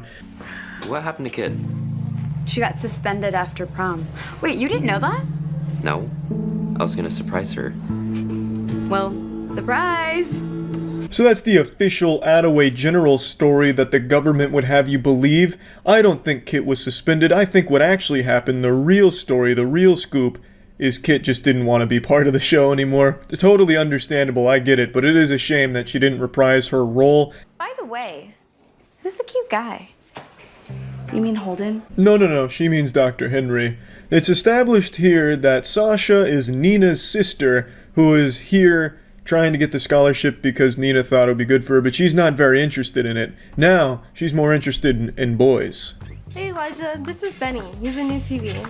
Take that, you try-hard hipster. Nice ceilings. What? Nothing, I was just noticing the smoke detectors. Looks like there's plenty. Never noticed. Of course there's plenty of smoke detectors, Sasha. This building has to be up to code with the fire marshal. Clearly there's going to be an adequate amount of smoke detectors at a fucking hospital. Alright? I don't know what's going on here. Somehow the writing has gotten even worse in Season 2 so far. It's like the terrible fucking writers of Season 1, they just said, hey look, this is too good, get the fuck out of here, we're gonna go to the local elementary school and recruit them to write Season 2. And they did. And then those writers quit, and then they decided to find people on Fiverr that don't actually know how to read or write, and then they wrote Season 2 here. It's bad. She came in with a swollen ankle, and now we have the MRI result. Does anyone know why we did an MRI and not an X-ray? Swelling can indicate a damaged ligament, X-rays are for bones, and MRIs are better for evaluating soft tissues. So it turns out Sasha's pretty smart, acing Dr. Henry's pop quiz. The only reason Dr. Henry did an MRI is because he wanted to show the students. He doesn't need to, he can eyeball those things. His eyes, he's got special eyes. They're equipped for being able to look right through the skin and pinpoint injuries. It's kind of like the Shinigami eyes from Death Note, except Dr. Henry sees injuries and then decides to do nothing about them. When you rolled your ankle, you ruptured your Achilles tendon. That's why you heard that pop. When can she be back on the mat? Well, the recovery process for this type of injury is normally between 6 to 9 months. I'm sorry, Eva. We're gonna want to get you to surgery right away. A pretty brutal injury Dr. Henry couldn't give less of a fuck about. Dr. Henry is more than capable of just implanting some robotic parts in there, you know, like Frankenstein, and rebuilding the Achilles tendon better than ever, but he just chooses not to. Dr. Henry is one of those deities that just doesn't care too much for the human race and just takes some kind of sick pleasure in spectating without actually helping. I mean, that's just Dr. Henry for you, baby. So Dr. Henry hits her with the cold water, and then we're transitioning right back into the romantic plot, which is typically the forefront of the Attaway General storylines. Be honest. How does it look? Nina says you have to hold on to these for years. Just need one thing. What was that? Well, Holden, that right there was sexual assault. And you could press charges if you wanted to. I don't understand where that even came from, so right now, I know I haven't shown you the whole episode, obviously, but there's only been 2 scenes where these two even acknowledged each other's existence, and then this just immediately happened. So, I mean, the pacing on Season 2, I mean, they're moving lickety-split here. They're going 1,000 miles an hour. This is going at like fucking Mach 4. They're speed-running terrible romantic writing. I thought you were trying to kiss me. I was fixing your collar. I can't believe I just did that. I should go. That was my first kiss. Wait, like ever? Like ever. Do you like omelets? Omelets? Why? Because Junior's makes the world's best omelets, and I was wondering if you want to split one with me.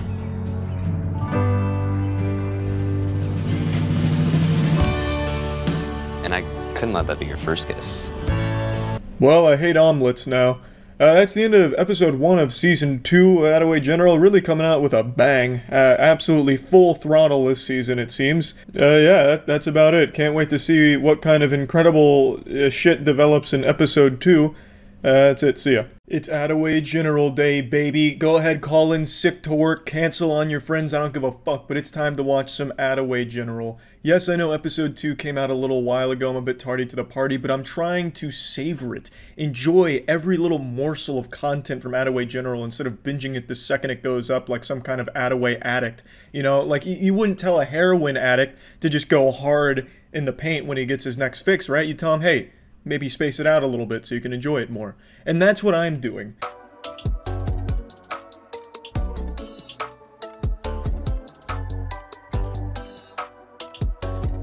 Right away, we're introduced to a new character, a stud, a badass named Jamie. You can tell he's a badass because he's wearing a leather jacket and a motorcycle helmet, or what I assume is supposed to be a motorcycle helmet, but what it actually looks like is one of the helmets that you'd wear on Segways when you're doing like a Segway tour of a city.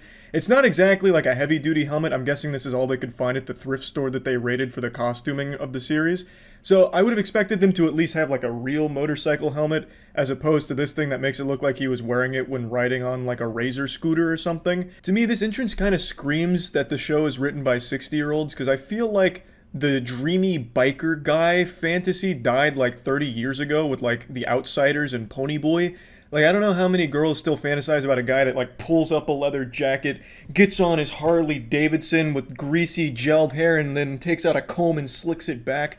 Or maybe I'm just wrong, you know? Maybe this is still what girls find, like, super attractive. Like, you know, maybe Jamie is the guy your girlfriend is dreaming of when she lies awake next to you. You know, it's entirely possible. I could be wrong. What happened to the career in photography? I mean, the pay is terrible, and so are my photos, so... Swipe right, Dr. H. What, huh? Oh, nothing. Oh, hey, James. How's it hanging, man? Now, correct me if I'm wrong, Attaway General lore enthusiast, but isn't Dr. Henry married? I could be wrong. I don't know if they established the divorce. In fact, I'm having vague flashbacks, like some kind of brain dance from Cyberpunk, that, like, perhaps maybe there was a mention of him and his wife being split, so it would make sense that he'd be on Tinder, but even if he is married, his wife needs to understand this is Dr. Henry. This is the man that literally created the female orgasm. So, you know, it's his world, and we're just hoping to suck his dick in it. So even if Dr. Henry was happily still married, I'm sure his wife would be excited to learn that he was on Tinder slamming some other ham. Because it's fucking Dr. Henry, baby. He's gotta spread his wings and come. Maybe if you and Jamie just... No! There's nothing to forgive. I'm not mad. Nina's mad at Jamie about something we don't fully understand yet, but I'm going to wager a guess it has to do with motorcycles. Jamie, you know, he's well known for his love of motorcycles and shitty photography. And I wouldn't be surprised if he broke Nina's heart in his pursuit of motorcycle whispering, or, you know, maybe like a motorcycle therapist or something. Yeah, like some Zen in the art of motorcycle maintenance shit, perhaps. Do you date a lot? Not really. I mean, you know how teenage boys are. You know, I had a cousin who thought he was gay, but then he went through this whole process to try to figure it out. Turns out he wasn't gay after all. I mean, alright. The worst story ever told, I think.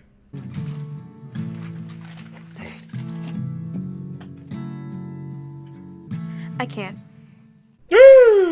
But in the last episode they kissed. I thought they were getting married now. What happened? Why? There's no rule against us dating, is there? No, it's my sister. She has a lot going on right now, and she's worried about me. Okay. Well, maybe not no kissing at all. Well, that plot detail lasted about 4 seconds. No, Holden, we can't kiss, because I'm thinking of my sister. Okay, I've stopped thinking about my sister. We can kiss now. For a second there was touch and go. I thought we were encountering our first major problem of the season here. How would Holden navigate this issue? But, you know, that was resolved really quickly. Really speed ran that. I was just trying to help. Okay, but this is a hospital, not a church. Surprise! I am switching up the TV assignments. Gotta keep you on your toes. Sasha and Benny, you'll be with Maeve, and Holden, you'll be with Rosie. So it turns out Rosie has found religion and is homophobic, so they switched the roles because she didn't like that Benny was gay. So now Holden is no longer allowed to smooch with Sasha, and is now going to be working with Rosie due to her homophobia. So, I mean, we got a lot of moving parts coming in now. To my knowledge, I think this is like the first villain they've introduced in Attaway General, God. Right now, the enemy is religion because homophobia is running rampant among the TV volunteers here at the hospital because Rosie suggested Benny get help for being gay. And she found religion while on her surgery. She said she saw the light. I don't necessarily see how that means she has to not like gay people unless the light spoke to her and the Lord was saying that she needs to make sure gay people aren't allowed at Attaway General. I don't know. Season 2 is taking a very interesting twist here. So, here's what's going to happen. The orthopedic surgeon is going to make an incision through the sheath in your calf that surrounds the tendon, and then she's going to stitch it back together. Now, excess bleeding and nerve damage are the two major things she's going to... Really, not a whole lot's going on at Attaway General right now. Holden and Sasha are worried that someone's onto their relationship at the facility. But other than that, that's just about it. Dr. Henry comes in and reads a Wikipedia article that they copy and pasted into the script, so that's good. And that's really all that's happened so far. Pretty uneventful day at Attaway General. It's time. Am I gonna be okay? You're gonna do great. Not on Dr. Henry's watch, I guess. I don't know why he shot her this look here. This is some sinister shit. What do you mean she's gonna be okay? As he sits there like doing this shit with his hands like a cartoon supervillain.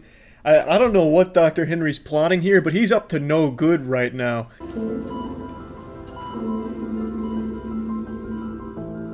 The last thing she sees before going under is Dr. Henry come galloping in on horseback with a scalpel and chainsaw. I don't know, they don't conclude here, I'll go ahead and spoil this, they don't conclude what happens with the surgery here, but I wouldn't be surprised in episode 3 she comes out like a fucking cyborg or something crazy. Because Dr. Henry's up to something. He's got something up his sleeve. Hey, Jamie.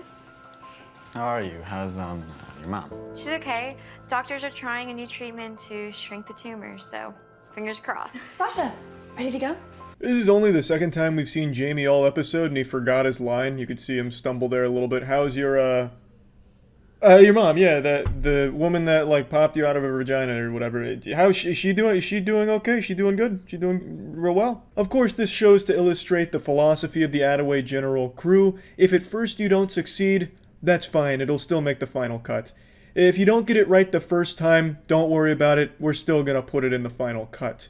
You know, it's just how they do things. They only believe in one take. If it's not perfect after the first take, it's good enough. That's really about the end of the episode. Nina says she's not mad at Jamie, but everyone knows she's mad at Jamie for something we don't fully know yet. But hey, that'll be for episode 3, I suppose. Another action-packed episode of Attaway General. More crazy, wild shenanigans going on there at Attaway General. And yeah, that's about it. See ya. Technology has come a long way since the invention of the first dildo. Now we have computers that can beat chess grandmasters with ease. We have supercomputers that are perpetually decrypting pi. Technology is truly incredible, and we can pretty much do anything imaginable except make me taller. That would take a miracle or a genie being rubbed out of a lamp with a wish.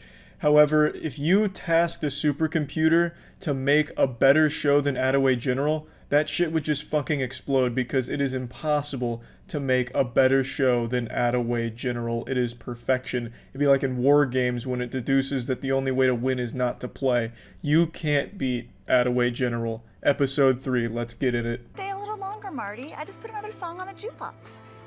Wait, I think I have another chord here somewhere. They found her wandering the intersection, and Christine went to go find anyone that knows her. I'm just gonna go ahead and rip the band-aid off early. Episode 3 is a bit of a stinker here. It's like a Naruto filler episode. It's all about this lady who has Alzheimer's, and they chase her around the hospital. It's not a whole lot happens, but I'm still gonna show you just so that way you're up to date on the lore and the character interaction, because it's still important. But we're gonna be checking out 2 episodes here today, 3 and 4. You're looking for me any moment. Oh, good. Sasha, I need somebody to babysit a Jane Doe in the ER. It's supposed to be a bit taboo to be making out with your co-workers, and these two both acknowledge it, like, hey, this is probably going to get us in trouble if we're caught, and then they'll still just sit there and swap spit right in the middle of the entire fucking hospital, and right in front of her sister. Morale is at an all-time low. We need you back in practice. Sorry, losing 2 quarts of blood during surgery and getting stuck in here for another week wasn't part of my plan. Sorry. So crazy. We should be getting ready to win nationals. Now we'll be lucky to even qualify. I have no idea why this girl keeps visiting the cheerleader in the hospital when all she does is blame her for being injured and remind them that without her, they are now the worst cheerleading squad the world has ever fucking seen. She's like, how dare you tear your Achilles heel? You're so selfish, it's just like you. And now because of you, we're all gonna get fucking wedgies and swirlies by the other cheerleading squads, and they're gonna take a piss in our panties and rub our nose in it, all because you hurt yourself and you're the only one with talent on our squad. And one that could get me kicked out of this program. You won't get kicked out. She'll be mad at me. Can I see this? They keep reminding each other that if they're caught, they're gonna be in the big, deep stinky with the hospital, because what they're doing is frowned upon. And then in the next scene, they'll be like climbing on top of a fucking patient's bed just to make out on top of them. They'll like bust in during surgery just to kiss each other while handing Dr. Henry a scalpel. Like, you know, and then they act surprised that people are on to their secret. And then, of course, while they're kissing, the lady there runs away. And that's the big plot point, that because of their work romantic relationship here, they cost themselves a potential problem by having the patient run. And that's really all that happens in episode 3. It was just a super fucking boring episode. The lady didn't go far. She went to like a hot dog stand or some shit. I don't remember now. But there just wasn't anything interesting that happened. Now, it would have been cool if she was like a retired Navy SEAL, and then she has like an episode flare-up where she escapes from the hospital bed and starts making improvised weapons. Like she gets a hold of like an empty water bottle and then finds like a Glock in the cabinet somewhere, and she makes a silencer out of it, and it turns into like a fucking Hitman mission. Makes it like maybe even Home Alone a little bit, like booby-trapping the hospital, trying to take care of all the people who she now thinks are terrorists because she doesn't know what's going on. You know, that'd be kind of interesting, right? Then you have this cat and mouse game between the TVs there, like Rosie's slipping and sliding on like soap that she's set up in the hallway, and then she like throws a log with spikes on it to take out some other staff members. Like, that'd be pretty fucking wild. But that doesn't happen. Episode 3 is just really fucking underwhelming, so let's hop in episode 4. Are you aware that Holden and Sasha have been messing around behind your back? If this continues to happen, there'll be consequences for all of you. Okay, got it. I will talk to Rosie and we'll figure it out. Nina, everybody in the hospital knows that Sasha and Holden are kissing. They're kissing everywhere. There isn't a single square foot of that entire fucking building that they haven't kissed in. I wouldn't be surprised to find out that they're making out in the janitor's water bucket when he's trying to mop, and the janitor's upset about it. Like, it's not a very well-kept secret.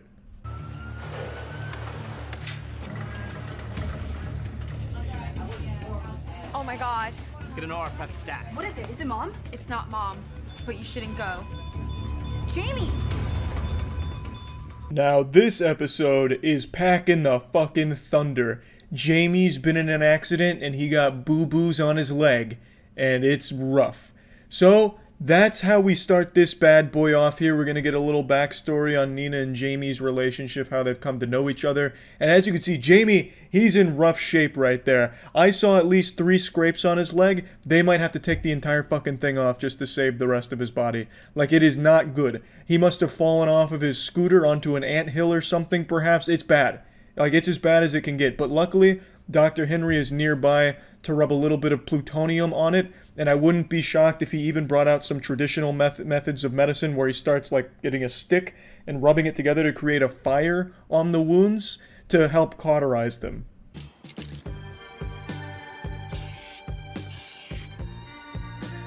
Nice.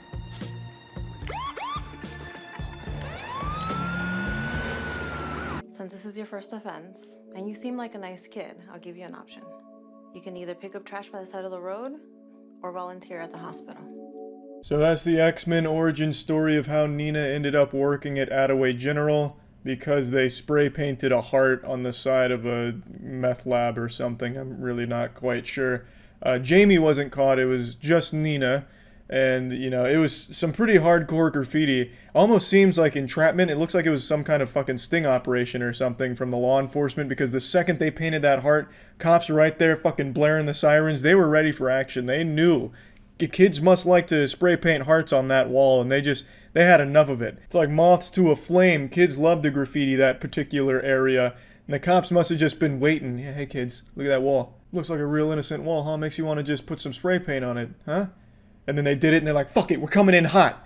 I'm surprised there wasn't one of them leaning out of the window just fucking peppering them, lighting them up. But yeah, that's how she ends up at Attaway General. A pretty cool story, I suppose. A life of high crime before arriving here. Any news? There's a lot of internal bleeding and a broken femur. But we're not going to know the full extent of everything until we get in there. The femur wasn't broken when Jamie arrived. That wasn't the result of the accident. That was Dr. Henry just getting mad and accidentally slamming his hands down on Jamie's lap. Or perhaps Dr. Henry broke the femur just to give himself an extra challenge during the surgery. Dr. Henry has been known to do that. Dr. Henry, of course, is the man who even invented the femur in the first place, so Dr. Henry giveth and Dr. Henry taketh away. Will you two at least pretend like you're here to work? Literally nobody is at Attaway General to work. Even Dr. Henry spends half of his screen time flipping through Tinder looking for new women to mash pissers with. So this is Nina having a flashback to when Jamie also volunteered at the hospital to keep her company. And just like everyone else we've ever seen at Attaway General, they just spend their entire time making out. And yeah, that's about it. How is he? He is a fighter. We're still going to be in there for a while longer. So why don't you go home? Get some rest. No thanks. He's lucky to have you. It seems like every time Dr. Henry's doing surgery, he finds some excuse to walk away from it. He spends more time during a surgery outside of the surgery room talking to other people. He'll just find any excuse to leave. Like, all right, everyone, put your pencils down. We're doing great work here. Just go ahead and clamp a couple veins or something to keep them alive for a minute. I'm going to go stick a popsicle in my butthole in the bathroom. So I'll be back in like 30 minutes, and then we'll keep going here. Oh yeah, he just walks in there, surveys it, takes a couple sniffs. Everything smells good. Keep up the good work. I'm gonna go back outside and just kick some mulch around or something. I just don't want to fucking be here. And then Dr. Henry fucking peels out. Like, just, I mean, what's the point? He just leaves for 10 seconds, but says like, hey, Nina, go home. No, I'm not going home. Okay, I'm gonna go back to doing my job and saving this man's life. And then he just goes back in. I don't know. It seems like Dr. Henry doesn't really spend enough time actually doing the surgery that he claims he does. You know, What? What's so wrong with that? that's too much. It's too much for me. What are you saying? Once again, flashing back to her relationship with Jamie, Nina won the scholarship from Attaway General, but instead of accepting it and going away, she decides she wants to stay at Attaway General to be with Jamie, much to Jamie's despair. He does not want her to stay. He's like, can you get the fuck out of here? You know, this is too much for me. Don't you see how busy I am, Nina? I have to make TikTok videos lifting my shirt up for the 11-year-old girls to watch on there. Like, I can't be with you anymore, Nina. Just please accept the scholarship and leave. And this is where they break up because she wants to stay, Jamie wants her to go, and he also wants to be a photographer or something, taking pictures of motorcycles and scooters or whatever. So that's why they're no longer together, and Nina is so mad at Jamie. But yeah, we'll have to wait till the next episode to see if Jamie pulls through after the absolutely catastrophic accident that Jamie had, slipping and falling on a banana peel and scraping his leg. It was rough, but we'll have to see how he does in the next episode. That's it. So yeah. Yep, it's Attaway General Day. Episode 5 just dropped, it's fresh out of the oven, and Mama cooked up a real stinky pie. It picks up where 4 left off after Jamie's unfortunate pogo sticking accident that saw him undergoing surgery from the legendary Dr. Henry. Of course, Dr. Henry being the man who invented the peanut butter and jelly sandwich, so Jamie is in good hands here, and we get to find out if he makes it through the surgery or not today. I can't wait to just hop right in. So, what's the plan tonight? Well, I texted him, but he said he can. We gotta get going, but bring the Cinnamon Toast Crunch. Episode 5 kicks off with a full-throttle nuts-to-butts advertisement for Cinnamon Toast Crunch. I have to say, this is probably one of the worst ads I've seen. It makes it look like Cinnamon Toast Crunch is a bad thing. I'm a fan of the cereal, but it makes it look like if you eat Cinnamon Toast Crunch, your friends are gonna fucking hate you. They're visibly annoyed with him and tell him that he sucks because he's eating the cereal, and yet it's supposed to be an advertisement for the cereal, so I really think it was counterproductive. I feel like kids that watch this and see that be like, oh fuck, guess I can't eat Cinnamon Toast Crunch or else everyone's gonna make fun of me at school, pull my pants down and spit in my face. And to be fair, they made it sound like when you eat Cinnamon Toast Crunch, you are just chewing on broken glass. It sounds super obnoxious. But it's good cereal. Shitty advertisement, though. Is everything okay? Yeah, I think we just need to be more careful. No more ninjing around. I think Nina's on to me. I just don't want to wait another 6 hours to kiss you. This episode starts the same as the other fucking 5 episodes where these two are just making out or about to make out and then once again reiterate how frowned upon it is that they're having a workplace relationship and then talk about how they need to hide it and be more secretive. Even though there's not a soul in the hospital that doesn't know that these two kiss every chance they get. She mentions that Nina might be onto them and they have to stop ninjaing around, even though these two are about as stealthy as a garbage truck setting off fireworks. They kiss everywhere. A patient could be being rushed in, missing limbs, bleeding everywhere, and they would just push them aside to kiss. They'll climb on top of someone in a wheelchair just to kiss on top of them. Like, it's every opportunity. It's uncomfortable and it's weird when they keep saying that it's supposed to be secretive, because at no point do they even try and hide it. So, no shit, Nina's onto you. She's not just onto you, she knows. Everyone at the fucking hospital knows. It's a really dumb plot device, considering they've made no effort at all to keep it a secret. Good God. Clipped by an oncoming car and went down on the highway. Trauma to the leg and abdomen. BP 65/40. That's internal bleeding. Good know our prep stat. So we finally get an explanation for what exactly happened to Jamie. He was riding his ripstick on the highway when he got clipped by a car. I hope that it actually goes really deep into this plotline and it turns out the driver that clipped him was Dixie D'Amelio. So then she gets brought in handcuffs. You know, I would have got away with it too if it wasn't for you meddling Dr. Henrys. You know, it's just something like real fucking wild. Or maybe it's like Cobra Commander from G.I. Joe that was driving the car, and then we have to like have this battle between Attaway General and Cobra Commander's crew. Like, it could be nuts. Or maybe just Dr. Henry who accidentally just fucking blasted him with his car because Jamie knew about him being on Tinder or something. Like, I'm just hoping there's more depth to this as opposed to just some mystery driver that hit him while he was on his scooter. This lane is so badly damaged. There's not going to be any recovery. It's just, they're trying to get it out, and it's too damaged. Hey, Are those even clean? Sure, I guess. What are you doing here? I thought we said no ninja stuff. This is exactly what I'm talking about. This is half of the show. They just go into patients' rooms and start making out.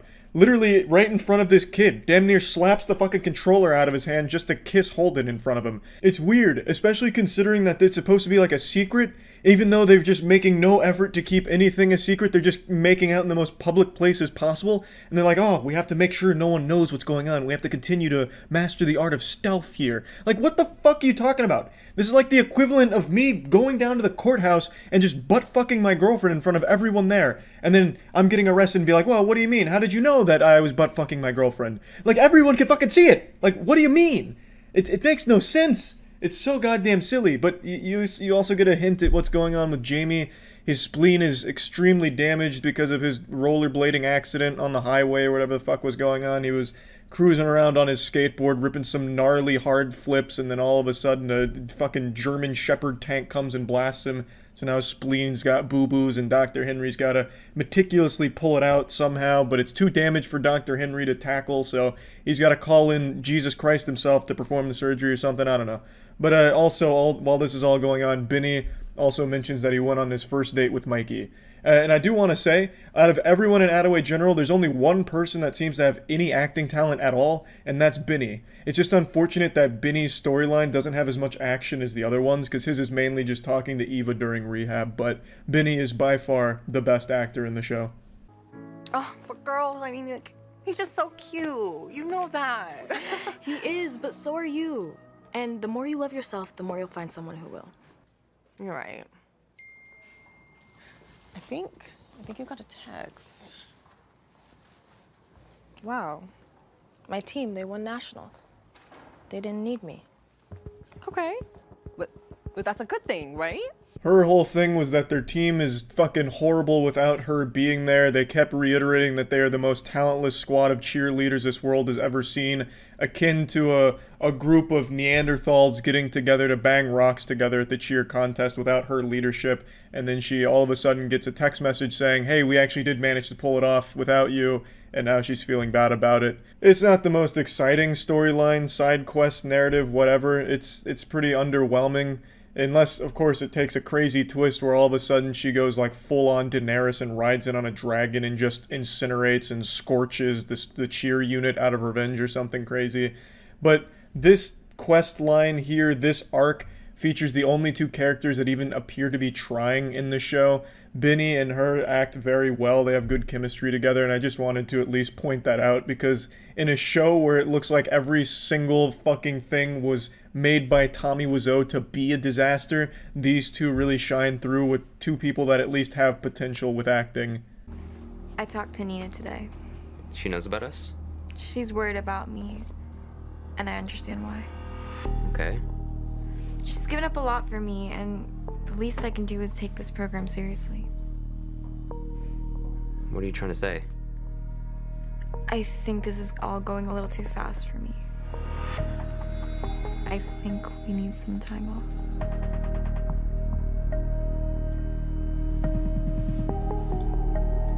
No, damn it! Oh, I can't believe it. What do you mean Nina knows? How? How did she find out? She's got eyes everywhere. God, nothing gets by Nina. A pin doesn't drop in that hospital without Nina somehow finding out about it. A goddamn mouse couldn't squeak a fart by without Nina hearing it from a mile away. Damn, she's sharp to be able to find out that these two had a relationship going. And then Sasha cuts it off. That's pretty much where that ends. You know, all of a sudden it's moving too fast for Sasha, even though she was the one that just went into a patient's room to kiss Holden in front of the patient, and she did that like 2 other times throughout the show. But yeah, no, it's going at too rapid of a pace. So yeah, they put the kibosh on that whole operation there. And that's really about it. Jamie survives the surgery, but he has a long road to recovery, and that's really where episode 5 leaves off. And yeah, can't wait for episode 6. That's about it. See ya. It's Attaway General Day, baby. Do I even need to say anything else? It's like Christmas. If Christmas came every week, and the only present you got was a pile of dog shit in a box. Are you okay? I'm fine. Are you and Holden? I said I'm fine. As you'll remember from the last episode we tuned in on, in the gut-wrenching moment that was pulling on all our heartstrings when Sasha told Holden that they needed a little bit of a break, you can see the ripples here, the aftermath of such a devastating blow to the Attaway General Hospital. Because, I mean, 2 episodes ago, if Holden and Sasha were at the coffee pot together at the same time, they would have just taken the pot and dumped the scalding coffee over each other while kissing in front of her sister. Because that's basically all they did for the entirety of this show so far, is kiss everywhere at every opportunity. But now, after Nina threatened them, they're taking a break. You're going to be under a lot of intense scrutiny.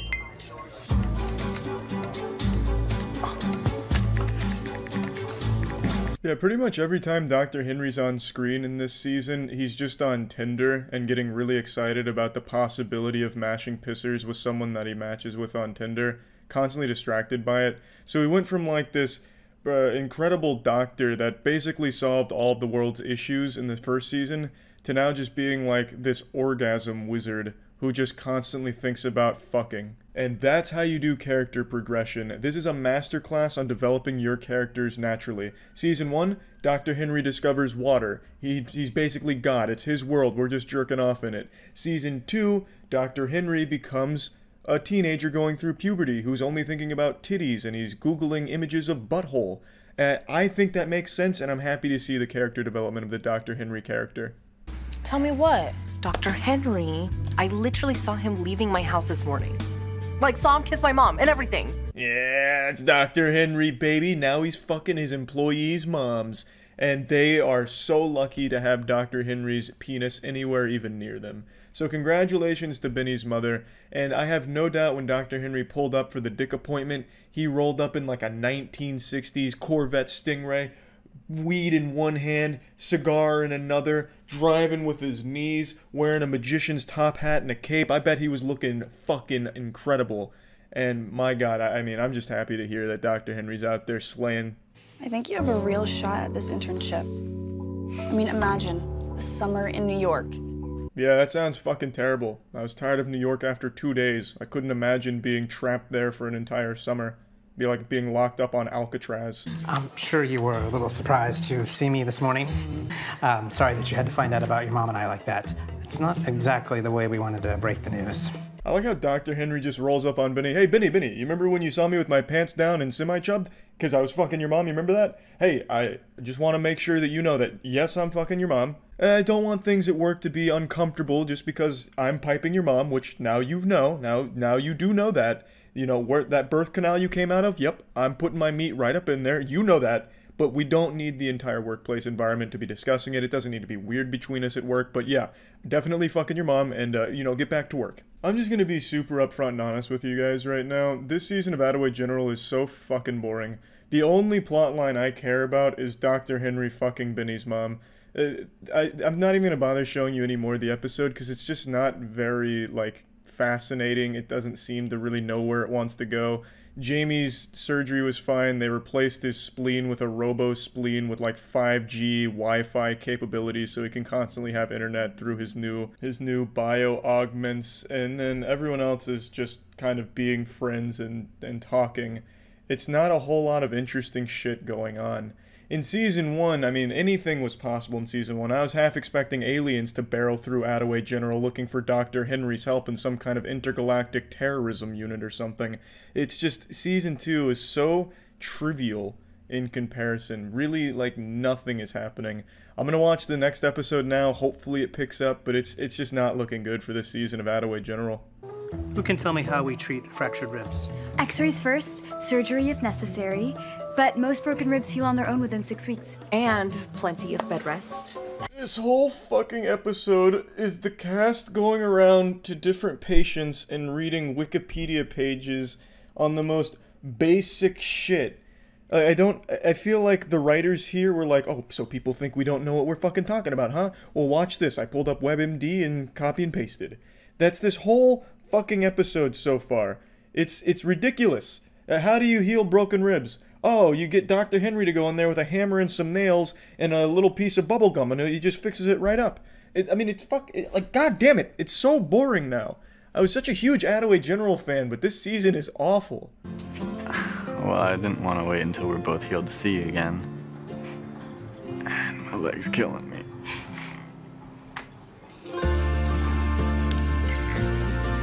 This is the second scene that Jamie and Eva have been in together. He just learned her name, and then they kiss. I mean, that's Attaway General, though. So that's pretty much the whole episode. Sasha's mad at Holden because now Holden is doing well at the hospital and is thinking about the internship, so now she wants to crush his dreams. I don't know. It's not very good anymore, unfortunately. Attaway General is taking a huge fucking nosedive in quality. What was once synonymous with, like, pristine, top-notch entertainment is now starting to just look kind of stinky. It's not very good.